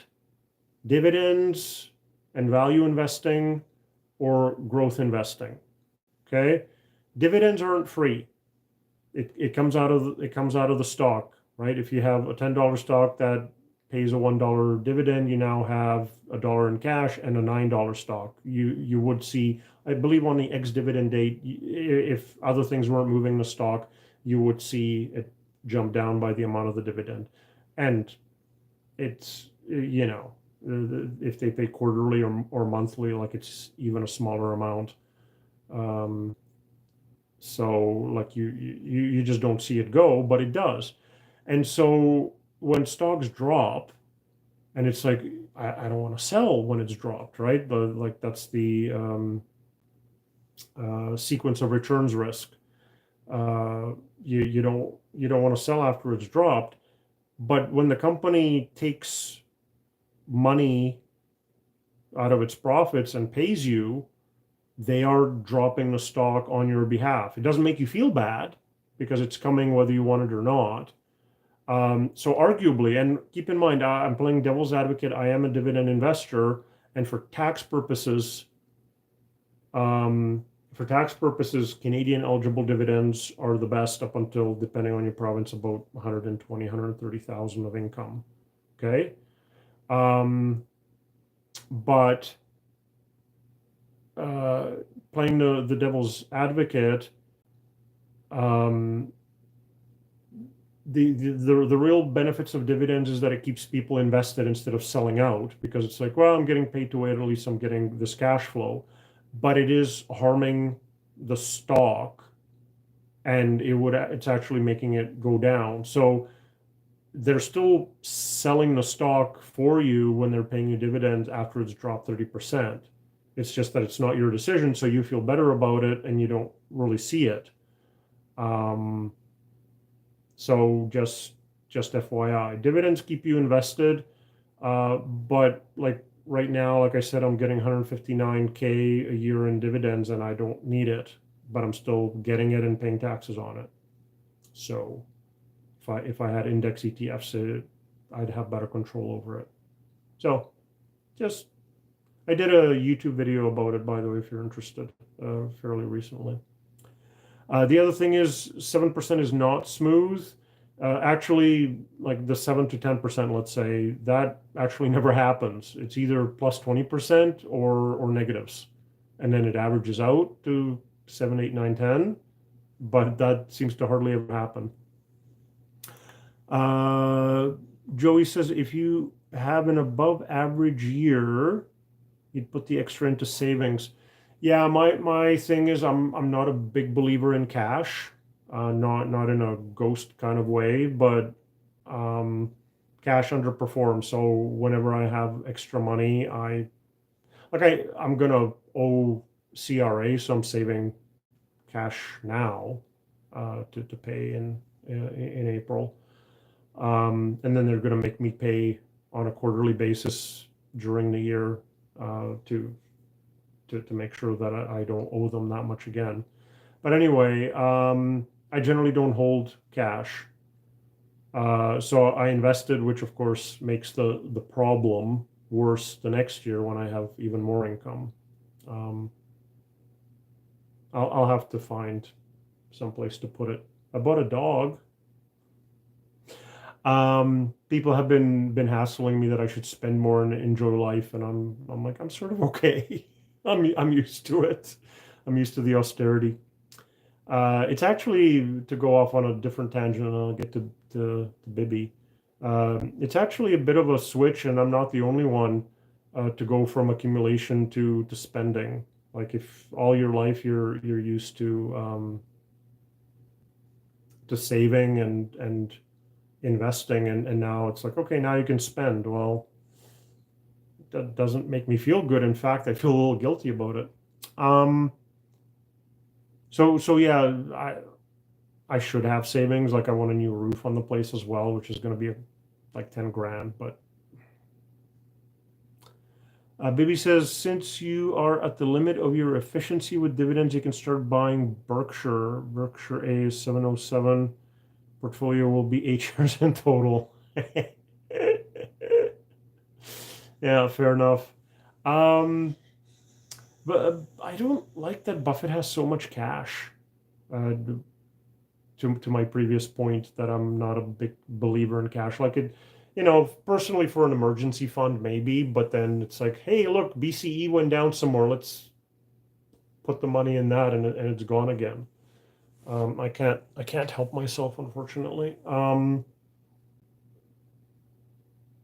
Yeah, so I've never been like I obviously I read Buffett and I know his quotes, but as far as like investing with them, it just like all that cash is a bit of a drag. He, like some people, are waiting for a correction where stuff is going to be cheap. Joey says, so what do you recommend to be your minimum investment to retire, regardless of age? Ooh. Um, yeah, that really depends on your spending, right? And so 4% rule, which again, a recent YouTube video from Morningstar, they rebranded it to 3.7% that you're supposed to spend. And it should outlast 30 years. So if you're 60, I would feel pretty good about spending 3.7% of my initial portfolio and then adjusting it for inflation. That's a rule of thumb, right? If the market did great, go on a trip. If the market did poorly, maybe don't. There's more dynamic ways of spending. So like Joey, if you have a number to aim for, 4% meaning multiply your annual spending by 25. So if you spend 50 grand, then you should have 1.25 million, just roughly. In a kind of a 60-40 portfolio, stocks and bonds, that should very, very safely last you 30 years.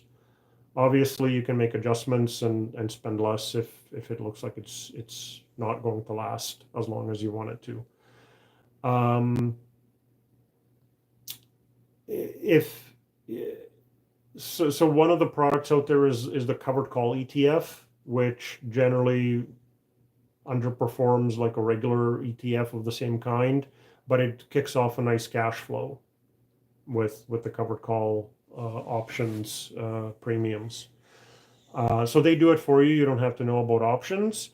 And most of them will do high single digits, double digits. So they'll pay 8, 9, 10, 11, 12, some of them 15%, depending on what you get. But you get no appreciation, you just get the cash flow.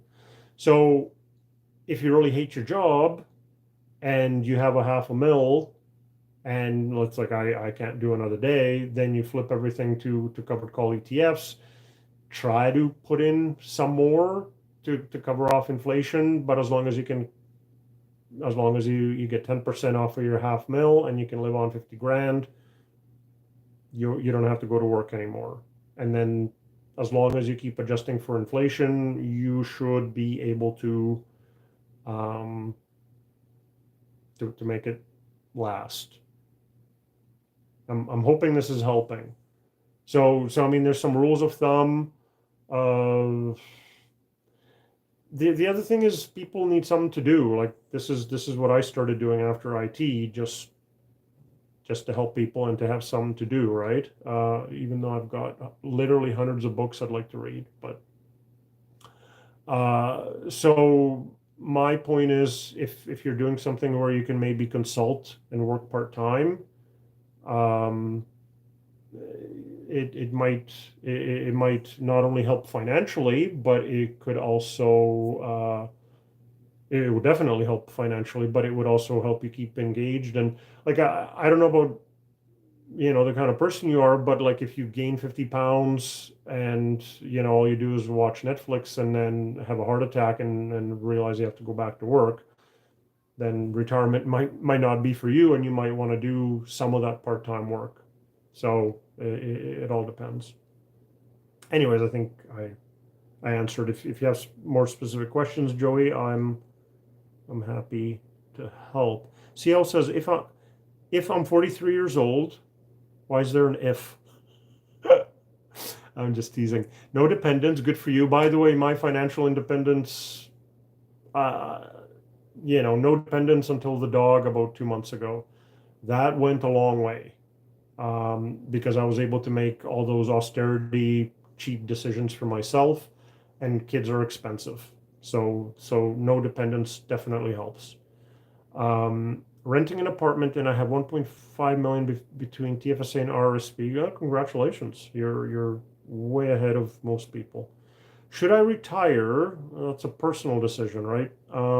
If I need about 5K a month, so 60 grand a year, quick math, calculator, 60 times 25, so you need $1.5 million. So you're right there with the 4% rule. Remember, if you get dividend payers, they'll kick off 4 or 5%, and if you just take the average of what most indexes do, you'll be in high single digits or even double digits.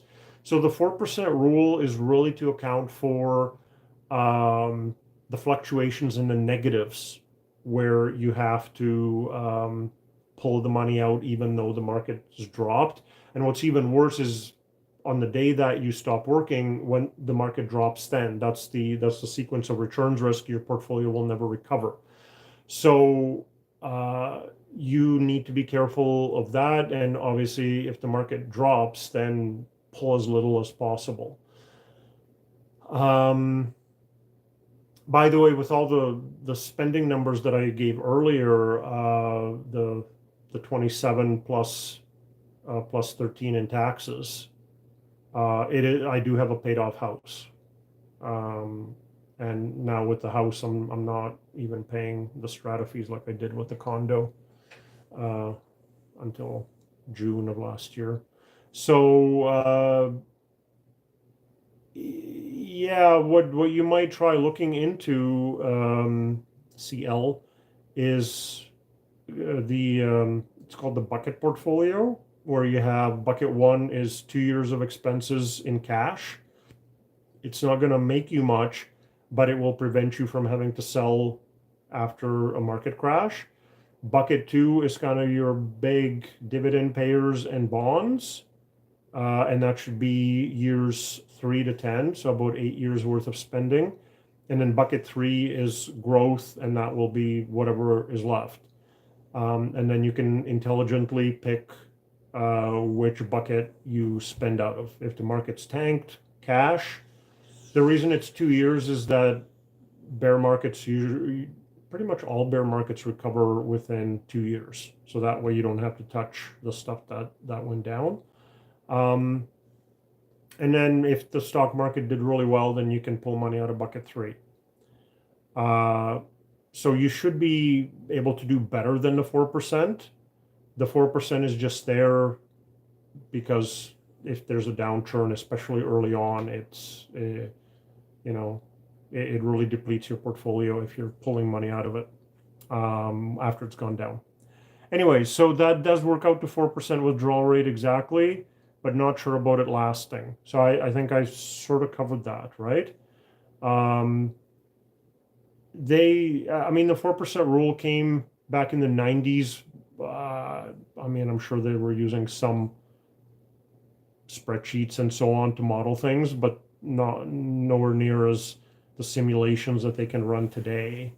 There's, by the way, free simulations where you say, I have this much money, I invested in this, and I want it to last this long, and then they'll run it 10,000 times, and they'll say, 89% of the time you will not run out of money.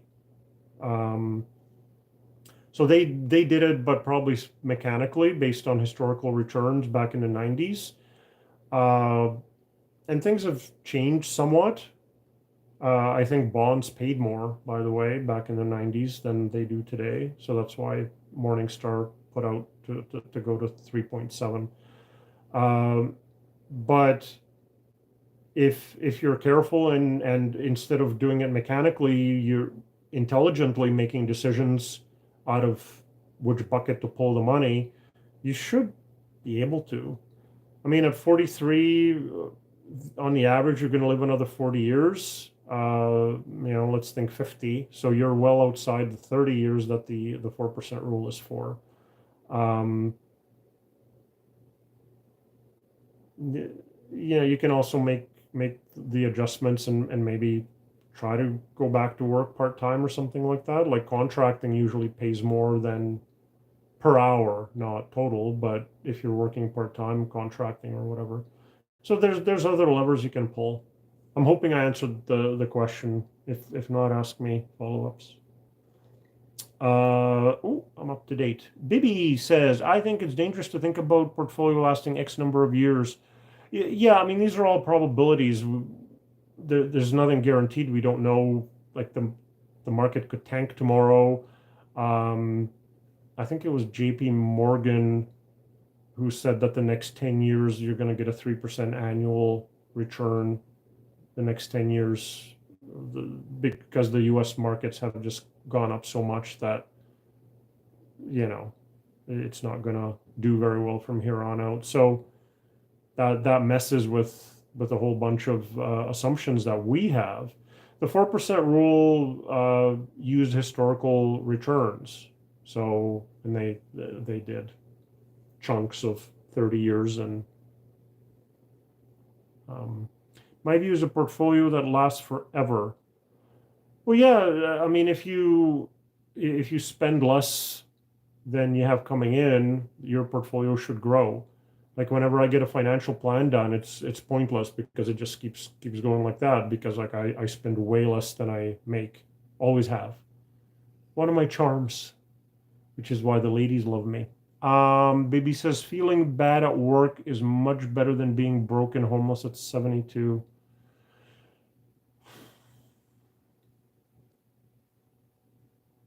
The government won't let you live under a bridge. In today's dollars, they'll bump you up to about 20K. So retirement's going to suck, but they'll with the GIS. So yeah, homeless would be your choice. Arguably broke, sure. I would not have survived until 65 with my work. Like just would have hated it, and then I either would have snapped at somebody or something. Arguably, not to use it as an excuse, but to myself. But my work cost me my relationship, and the payout to my ex was more than the job that sort of caused all the problems paid me in its entirety. So you only live once though, right? Like to keep slogging away at it, like, and then you wake up and you're 65 and you're like, okay, now I'm done, but like you're all broken. And I mean it's up to you, right? We all have different goals. So like I hear you. Yeah. Anyways, that got sort of depressing. Baby says, Alesh, getting married means another 100, another 105K TFSA available.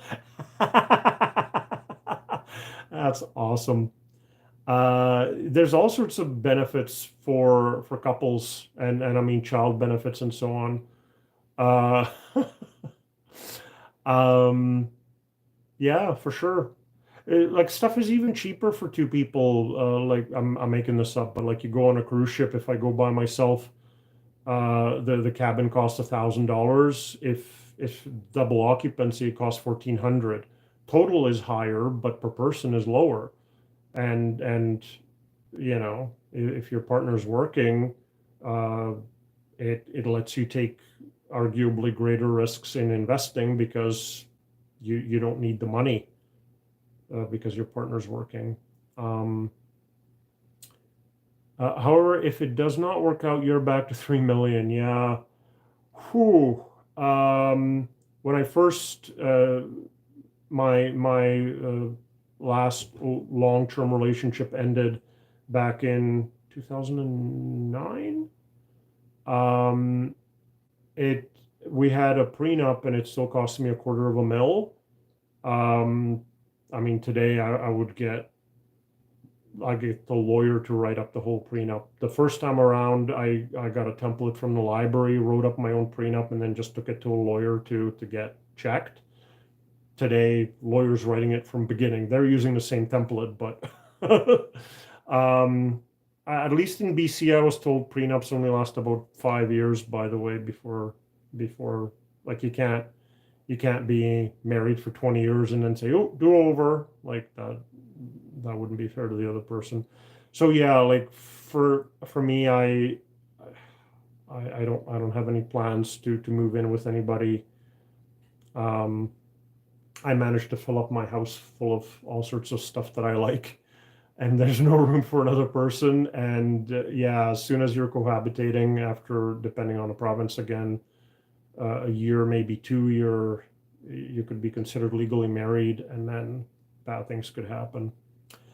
Ethan, my goodness, man, you've been on the whole time. There's a nice retirement calculator on the GOC website. There's tons of them. Yeah, pick your favorite one. I'd have to find it, but there's simulation. There's some really cool it's called Monte Carlo simulations.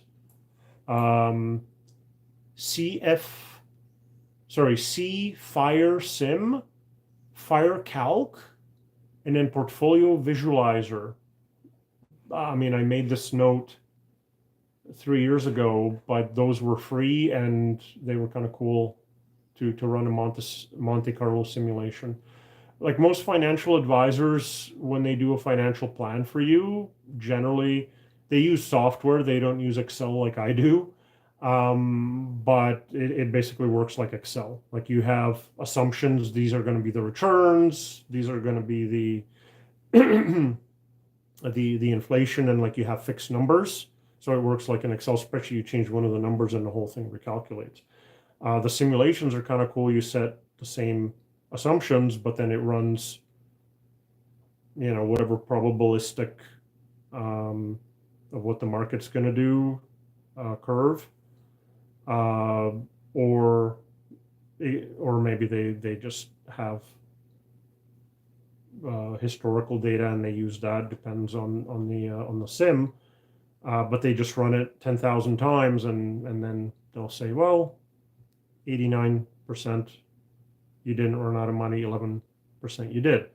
Now, if we choose for you to work 1 year longer, I'm making this up, it goes up to 95% because you also spend 1 year less. Brain, hey, I remember that. I'm going to call you Brian again, though. What are you doing besides, or what are you buying besides BCE and TD? So, I'm going to use my put options again. So, expiring February 21st, hopefully, I sold a put for Parkland and Cenovus. And in expiring March 21st, I sold a put on Northland Power, Whitecap Resources, and Bank of Nova Scotia. So those, if they go down in price, I will theoretically be getting 5 to 10 grand worth. To the flip side, I sold calls, meaning I'm expecting them to go down on a whole bunch of stuff. CIBC a couple of times, Royal Bank a couple of times, Sun Life, and a couple of times on Canadian Natural Resources. So I'm expecting them to go down and those calls to expire worthless. So to answer your question, Brian, Parkland, Cenovus, Whitecap Resources, and Bank of Nova Scotia. And previous round of options, I received TELUS, I received Algonquin, TELUS again, Northland Power, BCE, and TD. So we're back to what you said. I hope that helps. Please do your own research. Joey says, where we're going to be on a totally different topic. Joey says, have you thought about getting remarried, or was the separation too difficult, expensive? Uh, yeah, like I said, quarter of a mil, um, because she brought in a little bit of cash, and then she got half of whatever appreciation of the house, and over the 5 years, the house appreciated quite a bit, so she got that. Plus, we were both working, so she got half of my salary, and I got half of hers.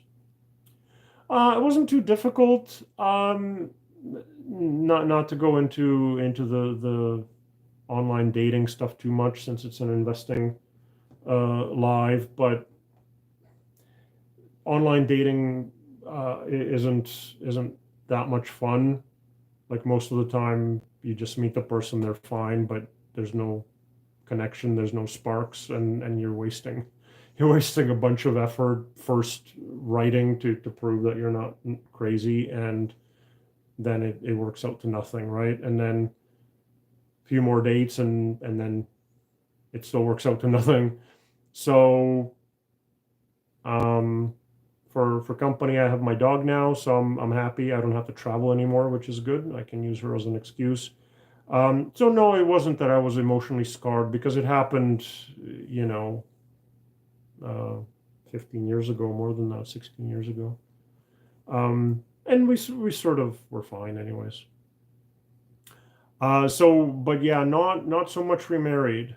I would like a partner for activities. Let's put it that way. Biking, to put it outside the realm that everybody was thinking. Um, and, like, going out for dinners and so on. I don't need somebody to move in with me, because, like I said, that starts the clock on being common law married. And there would absolutely be a prenup. Bibi says, you, sir, are what you call a target, are what they call target rich environment. I don't know if that's true, to be honest. I don't present as rich. That's a problem. Still don't own a car. I've almost survived the first winter in Edmonton, and I've sort of gotten around by bike. Not too bad, because of the location where I bought my new place. It's walking distance or easy riding distance, even on snow. Um, so, like, at this point, I've had a couple of falls, and things took longer, but I'm not planning on. I'm easy to even get a car. So, like, yeah, I don't. Sometimes I think people in general, not to pick on women, people in general say, "Oh, you got a Lexus, you got a BMW, you got a house, you're you're the target." Um, and it's like, yeah, well, I've got a much larger portfolio than majority of the population, but I don't present as rich, so it doesn't come across that way.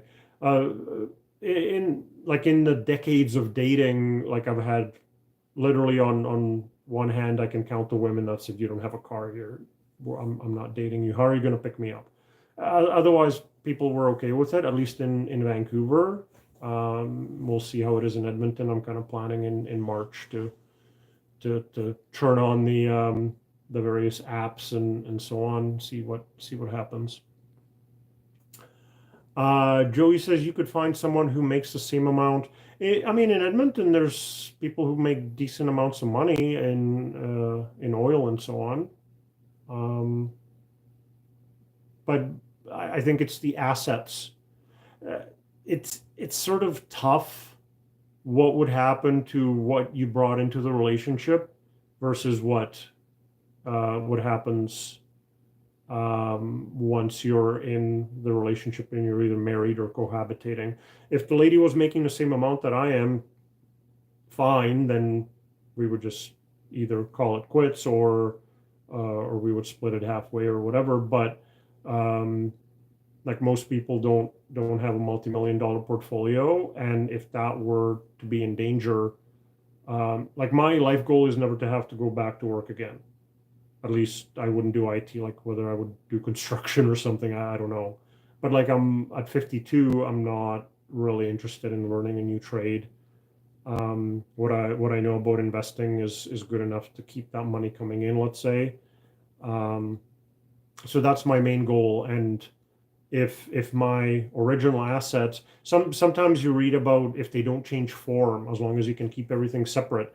But like let's say she had large debt and I sold some of my stuff and paid off her debt, that generally changed form. And now I'm not a lawyer. That could be certain provinces or certain states even. But now that changed form, that is now communal property. Okay, so check with wherever you are about this. Um, but yeah, I don't think it's just the same income. It would also have to be the same amount of assets. And like I did my traveling. I did the 3 months back in 2023. I'm no longer interested in traveling, and anybody who's a multimillionaire is probably interested in traveling the world. I'm gonna guess, and I would not be good company. Bibi says, idea for your next vacation. Oh, here we go. I swear I didn't even look down at that. How cool would it be to run the Monte Carlo simulation in Monte Carlo? Yeah. Okay. Ethan says, this one takes into account CPP, OAS, pension, savings, expected interest rates. Okay. Um, yeah, I'm assuming you mean like Monte Carlo simulations. Yeah, generally you can put in all the numbers that you want, like they're flexible, and then it just, 5 seconds later, it spits out usually a nice graph of all these different colored lines. Here's your zero, and you're looking for the colored line that drops below it. As long as most of them are above, you're good. Your house, for example, is tough. I mean, I guess you can get a HELOC or reverse mortgage or whatever, but if you put that in as an asset, like you can't spend it. You could sell it, I guess, and then rent. Anyways, Bibi says, unless you're a rich guy, open a shell company, hire 60 secretaries, pick one. Yeah. Um, I don't want people to like me for my money. Fortunately, they don't seem to. Oh my God. Oh yeah, Bibi's the Raptor guy. I forgot. If these streams continue, I will convince you to buy that Raptor eventually.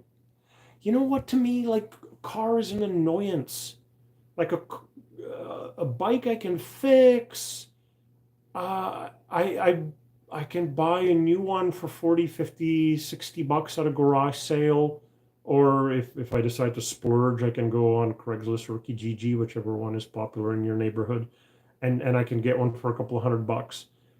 Like, that's the cost of you going to a mechanic and having them hoist the thing up, and then like, oh, you need the points and brakes um, and it's like a couple of $1,000 later. Um, anyways, like the other thing is, and I said this in the video that I did. Um, like right, like today I went for a 5K jog. Then I took the dog to the dog park, which was 2K there, 2K back. The dog did all the running at the dog park, not me. So like on my own today, I traveled probably close to 10K, right? I'm probably in the best shape that I've ever been. I work out like a couple hours 3 times a week. If I get a car, I'm like, I got the car, I'll just drive. And it's like today I would have biked or walked, right? And it just ends up um, that it sort of becomes like a downward spiral. I've got the time to do all this stuff. And honestly, to find a partner who likes me because of my car, Well, after talking to me for a little while, she'll change her mind.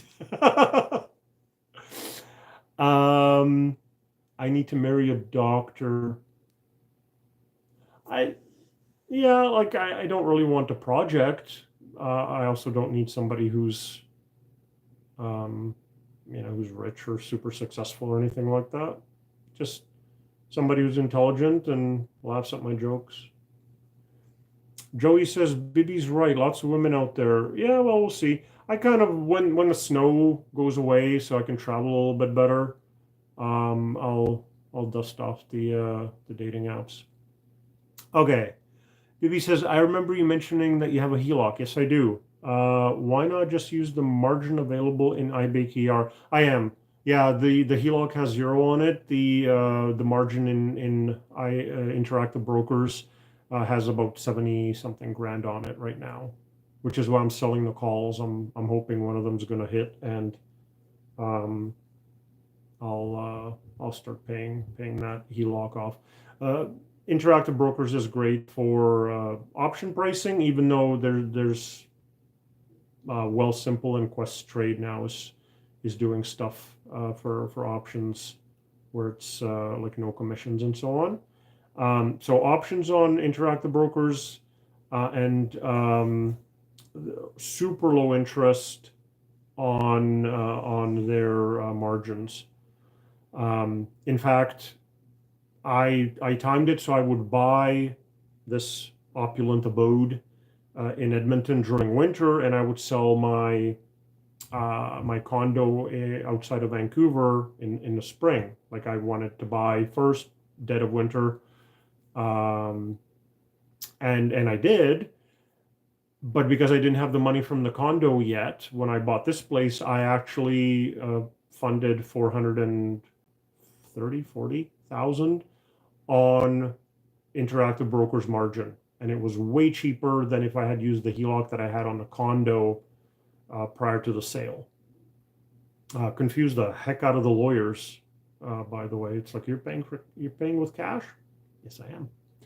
And then when the condo sold, I paid off the I paid off the margin. But yeah, like super low interest. And then the last thing is for Interactive Brokers, they give you the true exchange rate. They don't. They don't take like 1.5% like Wealthsimple does.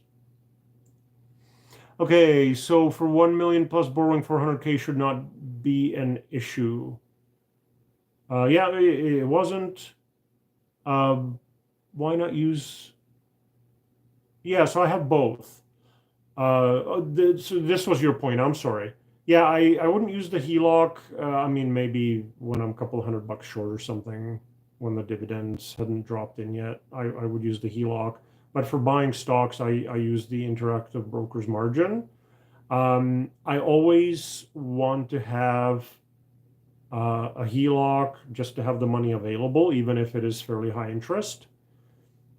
But it is a lot harder if somebody steals your identity for them to get a second mortgage because they ask a lot more questions. So if there's already a mortgage or a HELOC, same thing for our purposes, it is much more difficult for somebody fraudulently to get a mortgage. While if this place would be paid off otherwise, still is,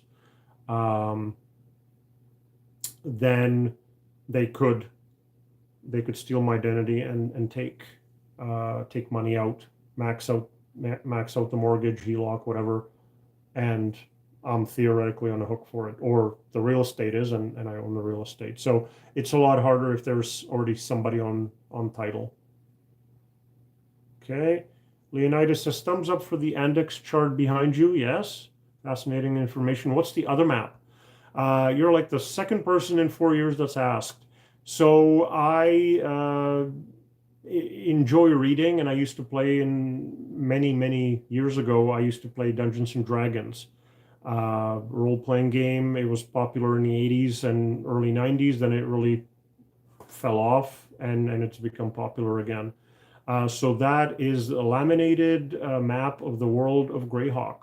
Um, just the world where I ran my games. Um, I don't really have time to read any of the stuff. I got a bunch of PDFs and books and all that. But so that is a map of a fantasy world. I had a manager once ask me, because I had that when I was still working behind me as well. He said it was a heat map, which is like -100, not temperature, like HEAT. I forget what it stands for, but like it means different things, and it's not. Any issue with wiring 400K into your checking? No, that didn't seem to be a problem. I transferred. I transferred the money from Interactive Brokers. And then, yeah, I transferred the money into my checking. I used, and I was actually able to pay it as a bill to the lawyer in Edmonton, if memory serves. And then when I was paying it off, the money dropped into my checking account. I had a great notary. He was super flexible. He actually took the the draft, took it to my bank, talked to the bank's manager that I arranged this with earlier, because I was already in Edmonton, so I couldn't do it in person.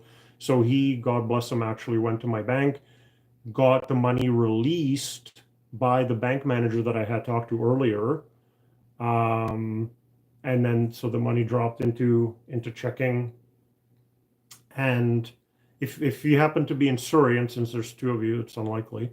If you happen to be in Surrey, nothing but the best things to say about the notary that did my sale of my condo. And then I transferred that to Interactive Brokers to pay off the debt. Joey says, I have to go to bed. Thanks again. You're welcome. Good night. So Bibi says, so use the HELOC as title insurance. Yeah, I guess. Yeah, I sort of use it as title insurance. I'm sure somebody could get another mortgage, but it would be a smaller amount. It's like, well, whatever, right? Because the HELOC, I want to say, is maybe 65%. The place before I got the HELOC on it, the bank, it was Manulife is my online bank. They had the place appraised, and then they gave me, I think, 60 or 65%. So like the next mortgage wouldn't be very much. Like it'd be a couple of percentage points. So if somebody actually managed it, I'd be like, okay, I'm just going to pay it off. Bibi says, that's an interesting idea. We'll look into that. Yeah, I read that in a couple of different places.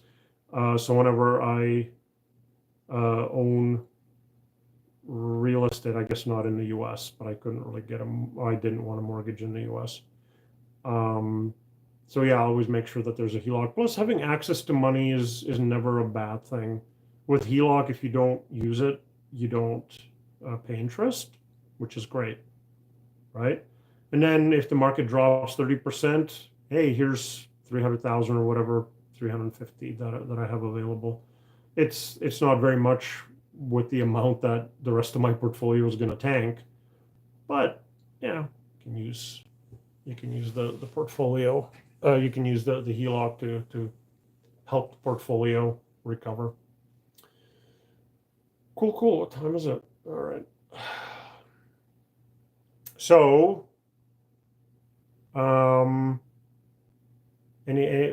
okay, Scott. I live in Toronto. My HELOC will be large enough to get me in serious trouble. Yeah, I hear that. Nothing feels worse than when you borrow to buy an investment. Yeah, you're welcome, Bibi. Nothing feels worse than when you borrow to buy an investment and then it goes down. The assumption that you're the all seeing, all knowing, and the time that you invest from then it does nothing but go up. That assumption is pretty egotistical, but it's like, okay, the market's dropped 30%. I'm now going to borrow to invest. That's sort of my rule. I don't keep cash around, and whenever I get any cash, it ends up going into the market pretty quickly. I don't try to have like an opportunity fund, let alone a emergency fund. And so I just have a rule that if the market drops 20% when it becomes a bear market, then I'm going to start borrowing to invest. But of course, it can drop down to 25%. And, it's like, well, it's going in the wrong direction. But the ego that I thought it would only go up is pretty significant. Then again, we all do that, right? Like when you buy a stock, like you're thinking from here it's going to go up. BB says I would have dipped into a HELOC for sure to pile into BCE. Yeah, I keep buying BCE on the way down. It's one of those adages. Just when you think it couldn't go down anymore is when it goes down some more. You tell me where the bottom is. So I keep piling into it over time, and it keeps losing me money. But fortunately, it's not a huge part of the portfolio. Still doesn't make me feel all that good. But I'm not borrowing. I'm usually just selling put options. BB says bottom is when the wife starts screaming for me. I mean, yeah. On the plus side, my former spouse, I mean, we weren't married, we were common law, but for all intents and purposes, she took absolutely no interest in investing. And like, I already knew that I needed to be investing in order to not work for the rest of my life. So I was heavily into it, and she just had no interest. If I had maxed out one HELOC or another, she wouldn't have known. So at least yours is participating, I guess I'm trying to say. Maybe not in a positive way, but yeah, it's just investing in BCE. I wouldn't call speculation. Definitely not gambling, but that's the thing. The risk is the least when the stock has gone down, and the risk is actually the highest after it's gone up. But it's super easy to invest after it's been going up because you think, hey, that's just what's going to keep happening, and it's not. It's not. So it's a weird. Investing is a lot psychology. I really find that fascinating, how people are their own worst enemy. Well, yeah, it's next to impossible to time it perfectly, right? Like experts who've been doing this for ages and who have research staff and all the analysis, they still go completely the wrong way. Also very dangerous if you get a couple of them right. Ego explodes. That's true. It didn't happen to me, fortunately. But if you're right at the beginning, you're like, I'm the chosen one. I'm the one who's going to beat all the experts on Wall Street and Bay Street. And okay, and then like especially like if you started investing in March of 2020, where like everything went up, right? And people jumped into these speculative things, and then surprise, 2022 came along. Interest rates went up, money wasn't free anymore, and all the analysts recalculated their discounted cash flow models with a new interest rate, and suddenly the fair market values of this stuff that didn't make any money today but was going to make money 10 years in the future suddenly became a lot less, and the sell-off started.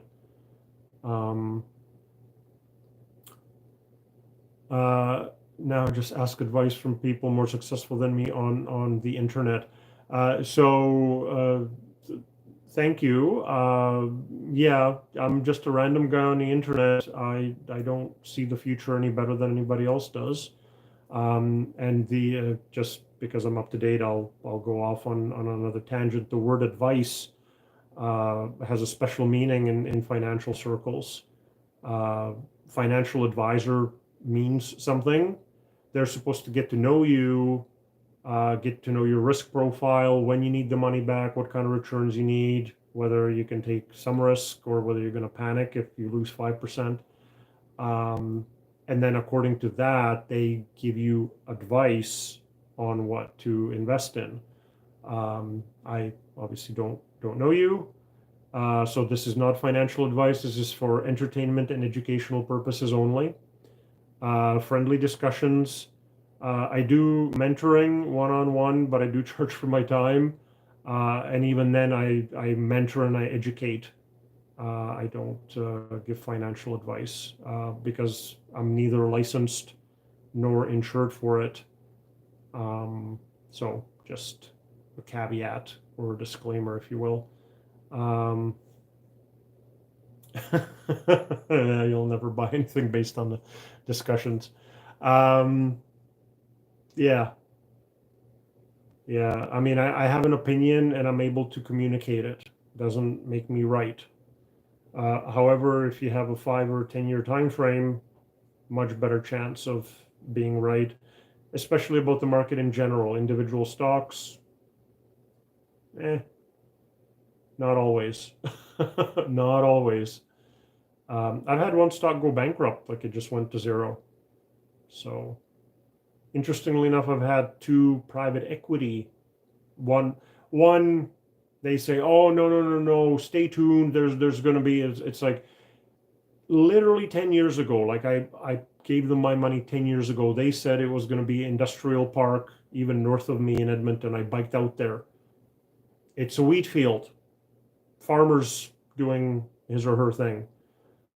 So I told my accountant, hey, like we're writing this off. It's 5 grand, thankfully. Like it's gone. And they're like, but yeah, if you have more money to invest, like we're working on it. It's gonna be good. It's gonna be good. I'm like, yeah, for sure.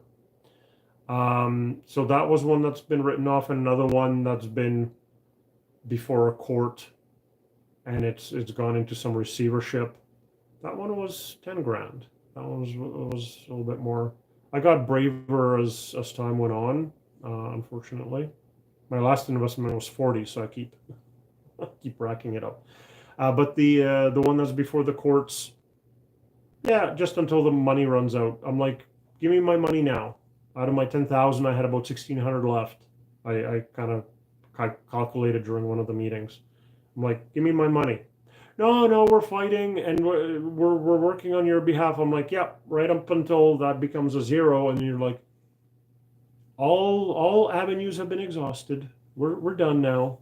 I'm like, yeah, when you siphoned off every last dollar that you could have of my money. So I've had basically two private equity, which are considered the riskiest, by the way. When you go to the wonderful dinners where they do the sales presentations, absolutely nothing could go wrong. They've got backups for backups for backups. And then, oh, interesting.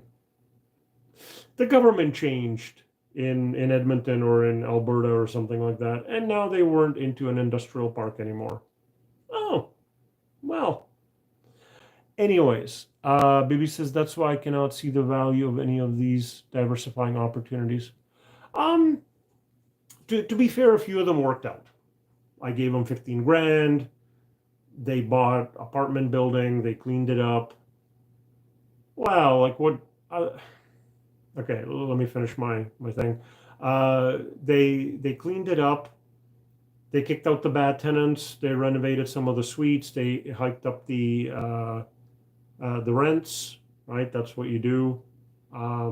Interestingly enough, there's a realtor in Edmonton that I approached many years ago when I thought, why buy single residential properties in the US when you can buy an apartment building? So I'm still getting emails, automated emails from a realtor in Edmonton, which I coincidentally picked, telling me about 10 to 20 doors of apartments in Edmonton. They don't seem to be worth the risk. But anyways, so yeah, they with the private equity investment, I gave them 15 grand. They kicked the bad people out, renovated, put in good people, paid me a little bit of cash flow, and then sold off the apartment building and gave me 25 grand back in a couple of years, let's say, right? So some of them worked out, but like it's sort of been lukewarm. And I think the investment companies made adjustments because before they were saying we're expecting, and I mean they're expecting, if it doesn't work out, doesn't work out, they're not going to lose sleep over it. But for sales purposes, they're expecting 17, 21% annualized return. And just over time, they started dialing it down. So now they're expecting 7, 8, 9%. I'm like, why? Why would I do that? Why would I bother? No control. Arguably, you don't have any control over a stock either. You can sell it while with the private equity, depending on the company and the contract, you have you might have like a window where you can try to get out.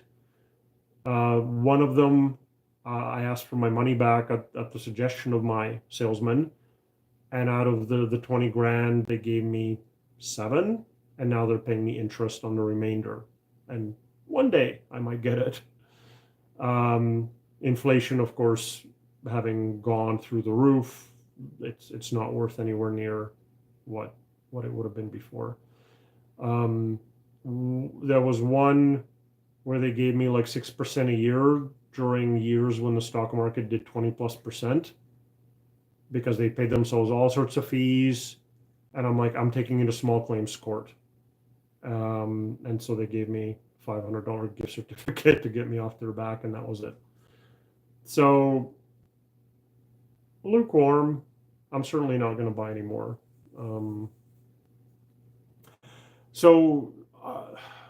Yeah, I mean, you can always sell the stock. I guess that's, and it is liquid. I mean, you can buy stock where you won't get the price that you're expecting if it's not liquid, but you can usually get out. With these investments, there might be, again, depending on which one it is, it might be a couple of years before you can get out at all. Like these are usually called 3 to 5 year investments as well. You know, like if you were going through a divorce and you needed the money out, they might say, or they might have limits, like I'm making this up. During a quarter, we'll only pay out 100,000. If some people already stood in line and they're getting their money out, it's past 100,000. We can't give it to you this quarter, but we'll put you on the list for next quarter, right? That kind of thing. Compared with buying BNS stock, for sure. Yeah, which is why I'm doing that. Stocks are way easier than real estate. The private equity, it was a diversification. It was kind of interesting to go to the dinners, to talk with other rich people, and to listen to the pitches and how companies do business and how they make their money. It was kind of interesting. Out of my 5.7 million portfolio, I've got like $250,000 in private equity, and I'm not going to add to it. And eventually, like these car washes and these apartment buildings, whatever, are going to start to get sold, and the money's not going to get reinvested in private equity, right?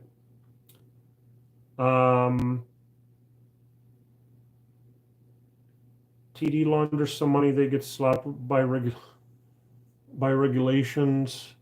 Hold on. Car wash launders some money, no recourse.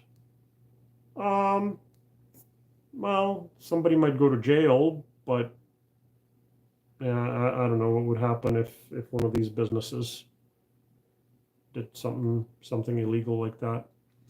I understand there is some opportunity there. I weigh the opportunity against the risk. Maybe it just don't have enough experience for now. It looks scary.